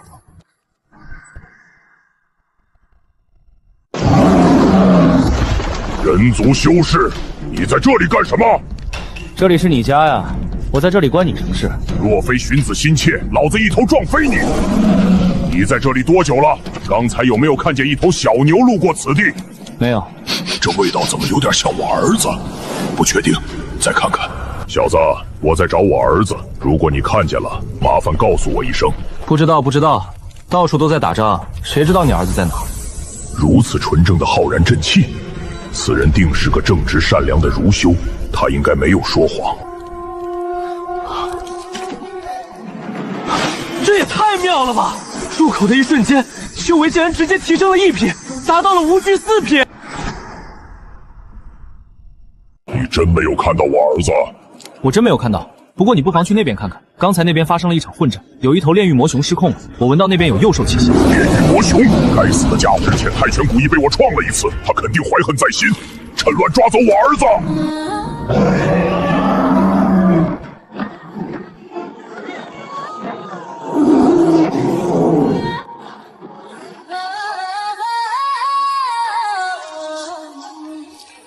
这些荒古巨兽的实力确实强大，光是那防御力就已立于不败之地。不过借力打力这门手艺果然在哪儿都好用。这小日子别提有多滋润了，就是不知道现在孔云峰那边情况怎么样了。小易，外面现在什么情况？阁主，小阁主前几日于白鹿诗会上大展风采，以一首滕王阁序力压天下才子，一举名动天下。竟有这种事！快拿来我看看。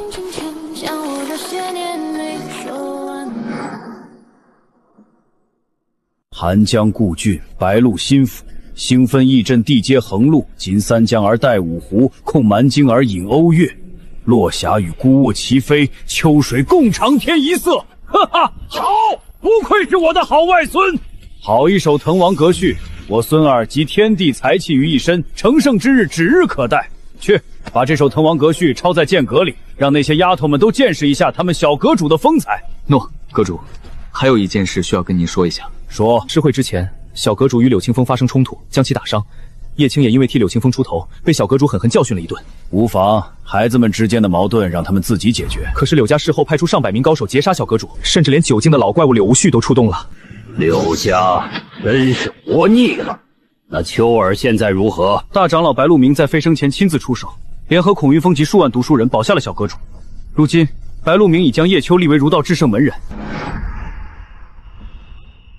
哈哈，我苏朝风的孙儿又岂会是碌碌之辈？白鹿鸣那老货眼光倒是不错。我之前一直在为秋儿的仙道之路寻找生机，却没想到他自己居然在儒道率先找到了一条道路，江陵柳家。呵呵，无妨，此事你不用管。有江氏松叶在，即使是天上来客，也伤不得我孙儿一分一毫。至于柳家，先记下来，老夫走的时候会把他们也一起带上的。义父的一生是何等英雄，却为了小阁主和大小姐，生生熬干了心血。当年义母离世，大小姐离家，义父一夜白头。小易，生老病死，人生常态，看开点。老夫已经活了9000多年了，人间的风景该看的也都看了。世人都以为我是一个十足的修炼狂魔，实际上早在几百年前，老夫便觉得人间无甚留恋。我唯一放不下的就是我那苦命的孙儿。他从小流落街头，尝尽人间疾苦。如若他不被天下人承认，受万人迫操，也不要抛弃他。义父，你要保重身体，小阁主还等着你相认呢。也许吧，我也期待着相认的那一天。但如果我无法跨过这仙境，那便不需要认了，徒增伤悲罢了。好了，一个大男人哭哭唧唧的像什么话？把眼泪收起来，跟我说说，这孩子现在走到哪儿了？小阁主如今已经抵达陌上，随行的人是书香阁的孔云峰，此人与小阁主情投意合，颇有几分忘年交的意思。孔云峰，我想起来了，是当年在陌上被洪家扫地出门的那个落魄书生吧？正是。哈哈，有意思，没想到当年那个愣头小子，如今也成长为了一方儒道宗师，命运弄人啊！说起来，你那暗阁打听八卦的本事是越来越厉害了。当年老夫为了监视婉清那丫头，才专门设立了暗阁，没想到如今倒成了老夫听大荒八卦的消遣。阁主，暗阁的兄弟们也是为了让您在山中不那么无聊。无妨，当年洪家那老头可是被他女儿和孔云峰气得够呛，脸都绿了，差点没当场杀了孔云峰。让你们当年不看好自己的女儿，这下好了吧？让人家穷书生给拐跑了，这种痛苦可不能让老夫一个人承受。那不是太虚圣地的凌云公子吗？没想到他也会来这种地方。花都本就是艳遇之都，当年叶伯父与苏母也是在此相遇。他来此并不奇怪，我的良人又在何处？莲儿，你别难过了，我们这次出来主要是散心的，你要开心起来。你说的对，人不能一直停留在原地，我得振作起来。我还没有输，这些年我为了叶青让出了太多机缘，如今我已是6境巅峰，只要我全心全意修炼，我绝不比任何人差。小姐，老爷刚才又来信了，问你什么时候回去一趟。爹爹这是想干什么？我好不容易给自己放几天假出来散心，他这一天一封信，天天催着我回家。老爷这不是担心你吗？外面坏人那么多，要是遇到什么心肠两度无恶不作的魔头……好了，什么魔头不魔头的，就算是天底下最大的魔头，看见我都得绕着走。爹爹的心思我还不明白，无非是害怕我被哪个黄毛小子拐跑了。天哪，那是诗仙叶秋，真的是他，他竟然也来花都了。花都真是一个好地方，等我在这里休整几日，彻底稳固无惧四品的修为，便去荒谷废墟。孔云峰，他怎么也在这儿？难不成叶秋也来了？此人是谁？怎么会和孔云峰在一起？看两人举止，倒像是相恋多年，久别重逢。那不是孔君峰吗？他怎么在花都？孔玉峰在这里，那叶秋呢？算算日子，我已经好多天没有收到关于他的消息了。如果能回到从前，我绝对不会一次次伤他的心。叶秋，哪里走？赤色天地，不愧是魔神之躯，其杀伤力果然比至圣之躯要恐怖。送你们一场大火，好好欣赏，保证比那所谓的桂花雨好看多了。走，不要招惹这个大家伙，绕着走。快来追我，我就在这儿，就是不让你们抓到。这就是花都吗？不错，此地乃是陌上灵脉交汇的中心，适合修整，也适合布阵脱身。天哪，那真的是诗仙叶秋！他为了我们读书人，在陌上不畏强权，敢于和古族叫板。名动天下的感觉确实不错。顾寒那小子，以为逃到陌上就能躲过一劫，当年那笔账，我可一直记着。完了，完了！这鬼地方不能再待了，我得赶紧离开。在外边我要性命不保。少爷，您未免有些大惊小怪了吧？我们这么高手在这里，他就算胆子再大又能怎样？你确定真的能保护我吗？你能保证叶秋真的不敢动手吗？少爷你就放心吧，你只管放心大胆的玩，有我们几个看着，他叶秋翻不起什么浪花来。好，我相信你们。对，他现在名气这么大，肯定要顾及名声，绝对不敢在光天化日之下对我动手。小二，上房一间。好嘞，爷，里面请，尊贵豪华套房一间。叶秋，叶秋是谁？你连叶秋都不知道？那可是整个帝王州如今最有名的诗仙，仅凭一人便可扛起整座儒道大山的人物。顾寒，多么令人怀念的名字！当年为了羞辱，竟敢当众将污水泼在我身上，这笔账我可是一直记着的。叶秋在哪儿？叶秋，让老夫看看，我儒道千百万年不遇的天选之子，到底长着什么样？这是什么情况？这些读书人疯了吗？不就是一个叶秋，值得他们这么兴师动众？想找我的麻烦，先跟这群读书人讲讲道理，看看他们答不答应。天哪，他就是叶秋！我爹竟然真的见到活着的诗仙了！果然是目光如炬，天生富贵，一看就是万中无一的奇才。是啊，他就像是冬日里的阳光，在人家的心里放一把火。该死，这小子哪来这么大的影响力？先不急，等其他家族的人到了再说。仅凭我们个人之力，很难向这些读书人施压。承蒙诸位厚爱，秋受宠若惊，多谢。叶秋，听说你在陌上惹不该惹的人，你不用担心，有老夫在此，没有谁能为难你。只要他们敢来，老夫定叫他们有来无回。多谢前辈，这可太好了，正好奔波了这么久，能在这群读书人的庇护下好好休息一下。你就是叶秋？我就是。你是？在下花都莫永云，幸会幸会。竟然是他！此人号称花都第二天才，仅次于诛仙之下的传奇人物。他怎么也在这儿？他现在连想和我打一声招呼的想法都没有了。莲儿，你别太难过，也许他现在正忙着和那些读书人交流，没时间。明月，凭什么写诗就能获得女神的关注？我也要去读书。怎么，这才多久不见，不认识了？那倒没有，这女人莫不是个街溜子？怎么到哪儿都能遇到她？你只看到了他，却没有看到我吗？看到了。你想说什么？叶秋，你也太过分了吧！不管怎么说，莲儿曾经都是你名义上的未婚妻，亏得我们刚才听到你遇到麻烦了，火急火燎的跑过来，没想到你竟然是这一副嘴脸。急了？你若是不急，我还不来呢。这位姑娘，这就是你的错了。你们连家和叶家的婚约选定的好像是叶家的继承人，据我所知，叶家的继承人好像不是叶秋吧？你是叶家的继承人吗？有意思，这女人是在玩火啊！当然不是，叶家家大业大，我只不过是一介书生，可不敢攀上这样的高枝。你说的对，你不再是巨北王世子，我也不再是你的未婚妻，不过相识一场，就当是普通朋友，这个要求不算过分。堂堂连家大小姐竟然会如此卑微的去祈求一个人，我可不敢当你堂堂连家大小姐的朋友。如果没有别的事情，请回吧。还有你，我的事情用不着你们操心，我的生死也不关你们的事情，少在那儿自作多情。我没想过要得到什么身份，我只想以一个普通朋友的身份与你相处。难道我现在连这样的资格都没有了吗？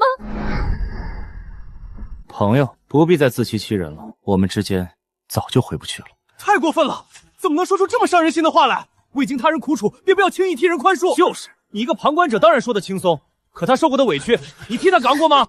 我知道你恨我，但我不怪你，因为这都是我自找的。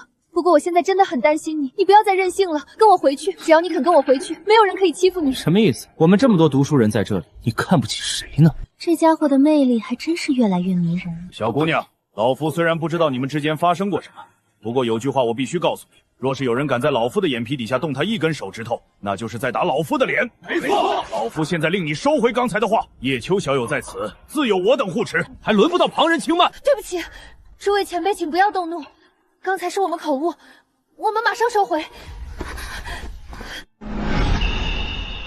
刘家欺人太甚，竟无端引起陌上动乱，导致我人族城池连连失守。我看这件事没那么简单吧，与其说是柳家引起的，倒不如是那叶秋引起的。不管是谁敢动我们的根基，一律镇压。可是若是那一位亲自来了呢？天朝间隔。严老，你们的担心多余了。严老，您这是何意？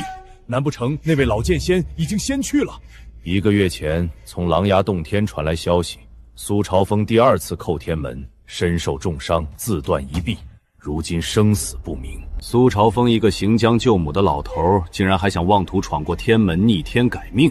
你们有什么想法，尽管说出来。他苏朝风就算还活着，此刻实力也已经大跌。白鹿鸣又如何？叶秋无端卷入整个陌上动乱，这生灵涂炭，此次必须给一个交代。没错，那白鹿鸣最多也就在人间停留1个月，他保得了叶秋一时，也保不了他一世。诸位，我已经与对方的几大族商讨过了，他们一致同意，只要我们交出引起本次动乱的罪魁祸首叶秋，便停止纠葛，归还几座都城，停战言和。当真？如果只是把叶秋交出去就能归还城池，这笔买卖怎么算都值。可是我们一旦做了这样的事情，不等同于与巨北杨府交恶吗？一旦叶进深究下来，我们怕是都难逃其咎吧。只要我们把事情办得漂亮一点，不让叶进发觉，就不会有太大的问题。夫人，你别太担心了，岳父大人吉人自有天相，他肯定能化险为夷，打破死结。你别骗我了，我爹生命垂危，生死不明。秋儿狠心与我们断绝关系，音讯全无，至今都不知道他在外面会不会吃苦受委屈。景哥，你说爹爹会不会是因为我太久没回家的缘故生气了，所以才故意躲着我？我该怎么回答他？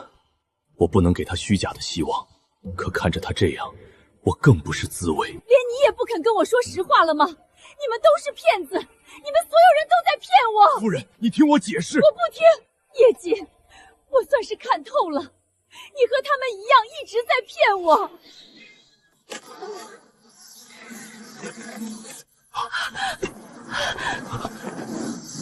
爹，您怎么来了？锦儿，我听说你尚有一子流落在外，叫叶秋，对吧？没错，我确有之子，此前一直寄养在黎阳，今已年过20有3。混账！这么大的事情，为什么一直瞒着我们？爹，此事是我有欠考虑。我本想此次回黎阳把孩子接回来，好好调教一番，再让他认祖归宗。没想到期间发生了一些事情，耽搁了。耽搁了？我怎么听说这孩子好像并不是很想认你们？二叔，这孩子在外多年，心中对我夫妻2人确有怨恨。可不管怎么说，他都是我叶锦的儿子。那可不行，身为我叶家嫡长子，他可没有什么自由可言。服从什么？他既没有享受过叶家任何照顾，也没有得到过你们任何资助。他能有今天的成就，全是他自己一个人争取来的。那又如何？只要他身上还流着我叶家的血脉，就没有选择的机会。二叔，您未免管得有点太宽了吧？您若是对我有什么不满，尽管说出来，我叶瑾都一一接着。好了，我这次前来不是来听你们吵架的，把这孩子接回来，集中家族所有的力量培养。如此天赐之人，将是带领我叶家再上一层的不二人选，绝不能埋没了。这些年我们全力培养叶青，可他的表现实在差强人意。如今突然冒出一个能一剑击败叶青、名动天下的叶秋，这才是叶家真正需要的继承人。在这个老头眼里，根本没有半点亲情，有的只是家族利益。不可能！我说，不可能！夫人，他说了，不可能！混账！你敢忤逆我，你才混账！你这个逆子！少在那儿给我摆什么大家长的谱！我叶瑾能走到今天，从来没有靠过你们，也用不着你们在这里指手画脚。老族长息怒啊！父子之间有什么话是说不通的？咱们坐下来好好聊。原来他一直这么恨我，他的眼神根本不像是在看父亲，而是在看仇人。族长，您跟我们说说这孩子的情况吧。就算不接回来，也该让我们知道他的情况，再坐下来好好商讨。一家人，怕是某些人心里不这么认为吧？你看着我什么意思？老二，你慌什么？让他说。我儿当年为什么会被寄养在黎阳？某些人应该比谁都清楚。他若不是在黎阳长大，估计早已经被有心人暗中陷害。叶瑾，你少在那胡说八道！我叶天是一心为了家族，天地可见。二叔，你慌什么？我也没说是你啊。该死，这小子太阴险了！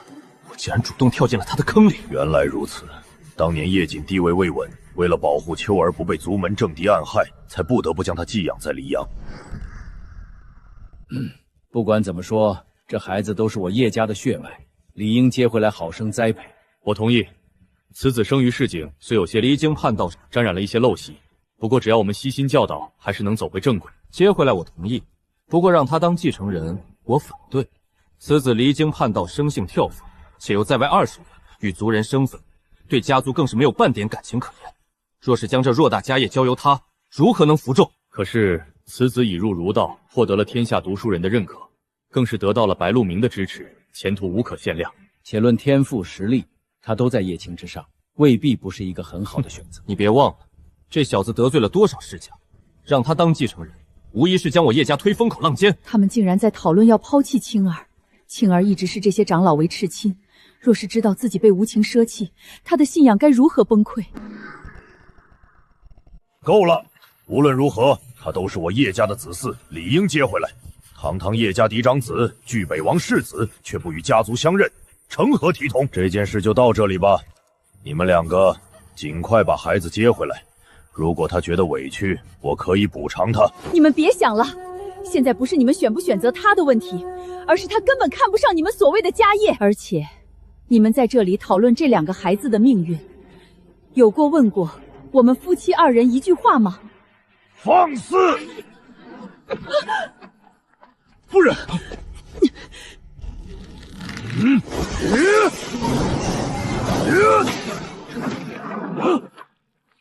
混账！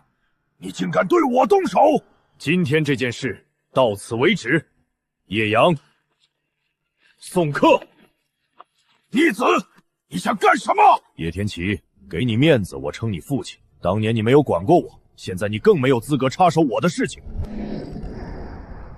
以前爹爹在的时候，谁敢对我大打出手？如今爹爹下落不明，我竟落得如此境地。景哥，我们怎么办？现在他们已经开始向我们施压了。如果真要让我们在这2个孩子之间选一个，我们该怎么选？手心手背都是肉，我怎么选都是错。青儿被当成继承人培养了18年，若是被家族无情收弃，他如何承受得住？没事的，我会处理好的。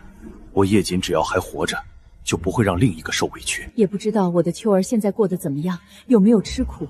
景哥，我们去寒山城吧，我想去看看我们的孩子。夫人，你就把心放肚子里吧。以白院长的威望，只要有他在一天，天下间没有人敢动秋儿一根手头。我们现在最要紧的是先找到岳父大人的下落。另外，3000州天才大会即将开幕，我们还要送青儿前往谷地修炼。上次青儿受的伤还没有完全康复，这一次我找了一位德高望重的老前辈亲自指导他，相信在3000州天才大会上，他一定能脱颖而出。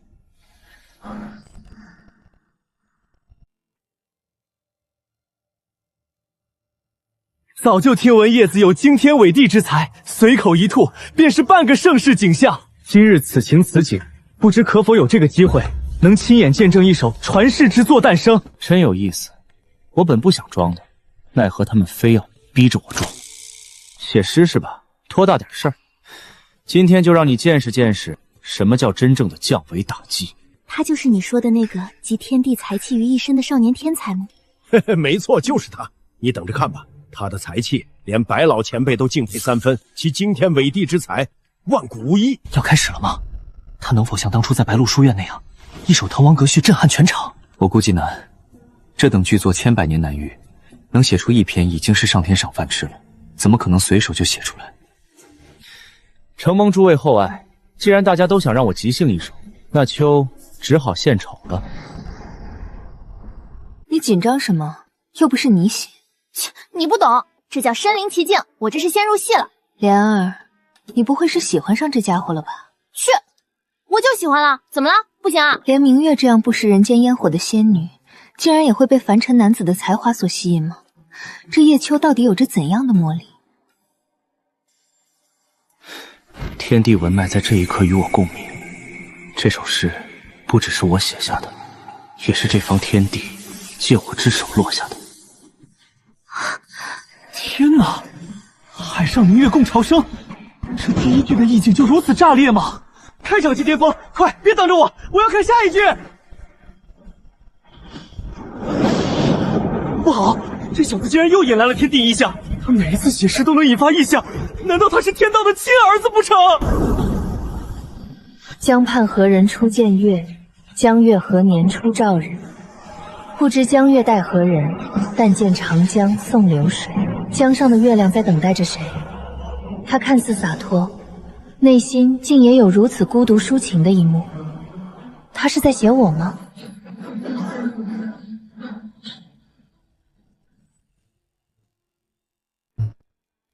起飞了！一首诗的功夫，我居然直接冲到6境巅峰。春江潮水连海平，海上明月共潮生，好美的诗句。细细一品，这诗句中似有万千法则蕴意，这便是我儒道至高学问的巅峰。峰哥，你怎么了？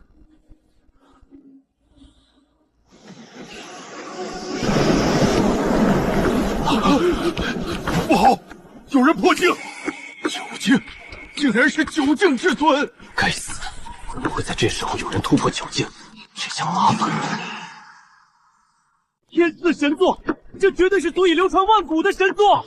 这是现世，至少能让我天下儒生少走100年弯路。突破了，竟然直接打破6境宗，踏入了7境。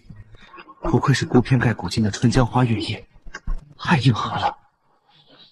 哈哈哈哈！我终于成功了。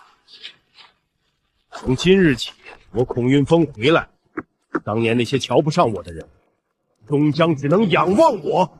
好恐怖的气势，这就是儒道的浩然天地正气吗？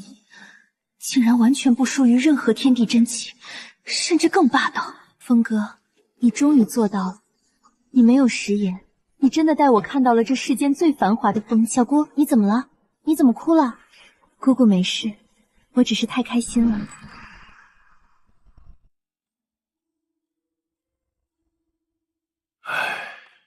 父亲，小妹她，随他们去吧。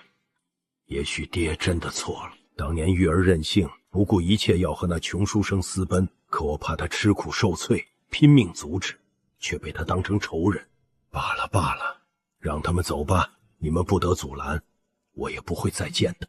父亲，您放心吧，小妹和孔云峰守了100年孤独，彼此不忘初心。如今孔云峰已入9境，证明了自己，父亲的放手是对他们的成全。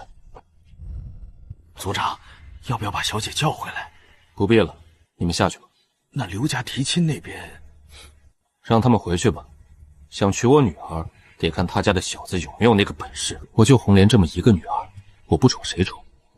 我绝不会牺牲女儿的幸福去换取家族利益。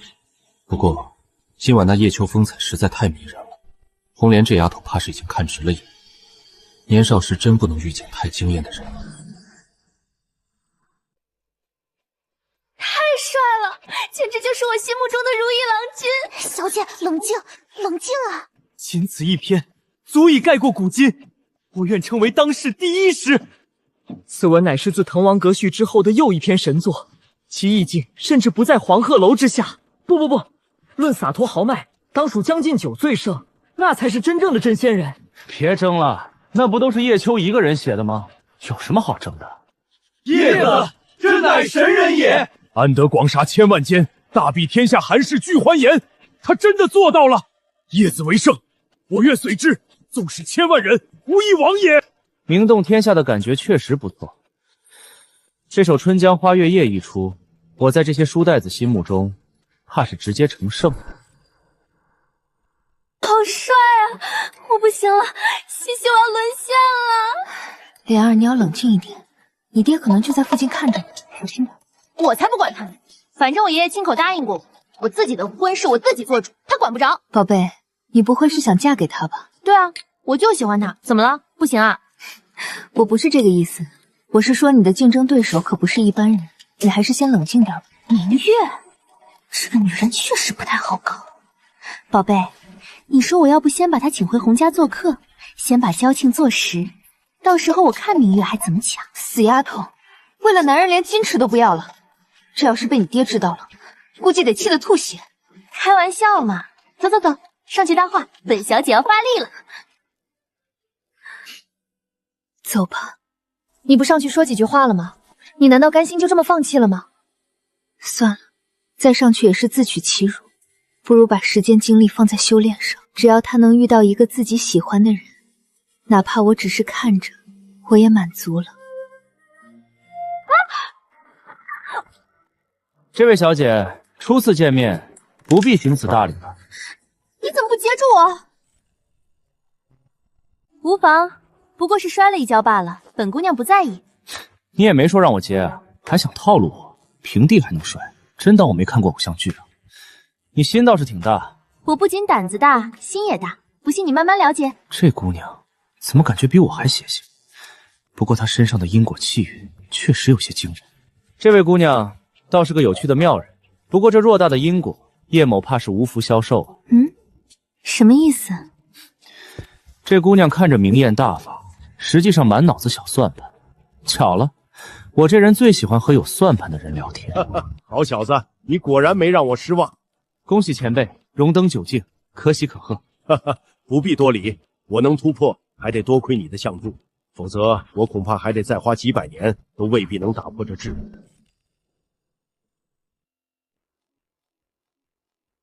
你就是叶秋吧？先前早有耳闻，今日一见，果然一表人才，才气惊人。我本来以为老孔是个老实人，没想到啊，你居然背着我偷偷撩妹，有这种好事居然不叫上我，太过分了。叶秋，见过前辈。小友今日这一首《春江花月夜》，可谓是给老夫开眼了，堪称万古无一的传世之作。多谢诸位前辈抬爱，今天也是借着诸位前辈的光，给叶秋搭了这么一个台，才有了这一首诗的诞生。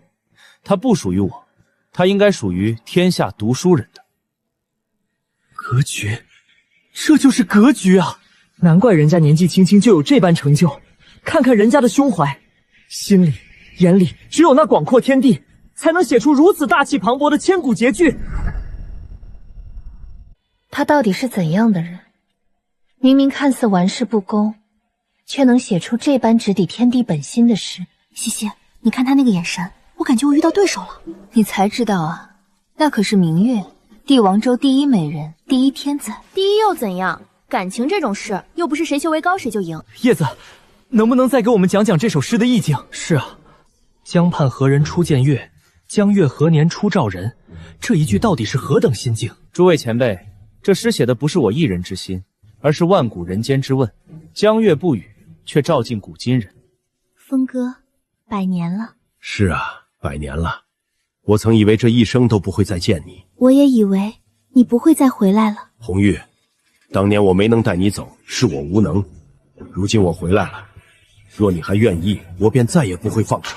我等这句话，等了100年。老孔可以啊，不鸣则已，一鸣惊人。突破9境，顺便抱得美人归，这波不亏。人间情债果然比修行还难。叶公子，刚才摔那一下不算正式认识，重新来过。洪家，洪莲。叶秋，幸会。只是幸会，我还以为你会多夸我2句。红莲姑娘胆子大，心也大，脸皮更是不小。那是自然，脸皮薄的人怎么抢得到自己想要的东西？莲儿，你矜持一点。我已经很矜持了，不然我现在就请她去洪家喝酒。红姑娘倒是直接。明月仙子也不差呀，坐在那里一句话不说，眼神可一直没离开过她。莲儿，我们走吧，别看了。我知道，可我就是忍不住想再看他一眼。原来他不是不会笑，只是再也不会对我这样笑了。你还喜欢他，对吗？喜欢又如何？我已经没有资格了。那就让自己变得更好，至少下一次见面时，不要再这么狼狈。你说的对，我不能一直站在原地哭。他已经往前走了，我也该往前走。舍不得。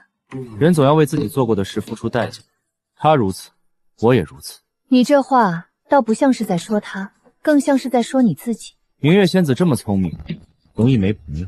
那你算朋友吗？看心情。那我呢？我算吗？你算麻烦。能被你记住也不错。叶公子，一个人多没意思，不如我陪你。红姑娘，你这么主动，就不怕被人说闲话？怕什么？我红莲想认识谁，还轮不到旁人指指点点。倒是洒脱。我不是开玩笑，我欣赏你，也喜欢你的诗。你若愿意，改日来洪家做客，我亲自带你看巴山花海。有机会的话，我会去。好小子，刚出名就有人请你做客，眼福不浅啊！红莲这丫头从小任性，但心性不坏。叶小友莫要见怪。小姑，我哪里任性了？小友今日这一首《春江花月夜》，老夫越品越觉得惊心动魄。此诗一出，花都今夜注定载入史册。叶子，请受我等一拜。诸位前辈不可如此，秋不过是偶有所得，怎敢受此大礼？这一拜不只是拜你，更是拜我儒道气运重燃。白老若是看到这一幕，定会无比欣慰。白老先生要是知道我心里打的小转盘，估计欣慰一半，头疼一半。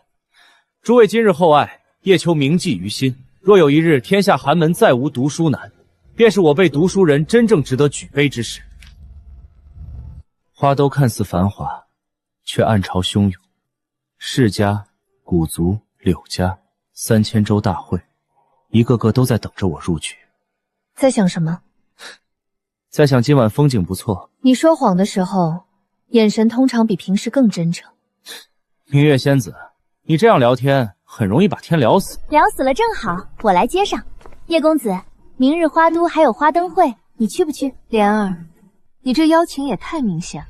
明显才好，藏着掖着多没意思。既然诸位盛情相邀，那叶某便去看看这花都的花灯到底有多好看。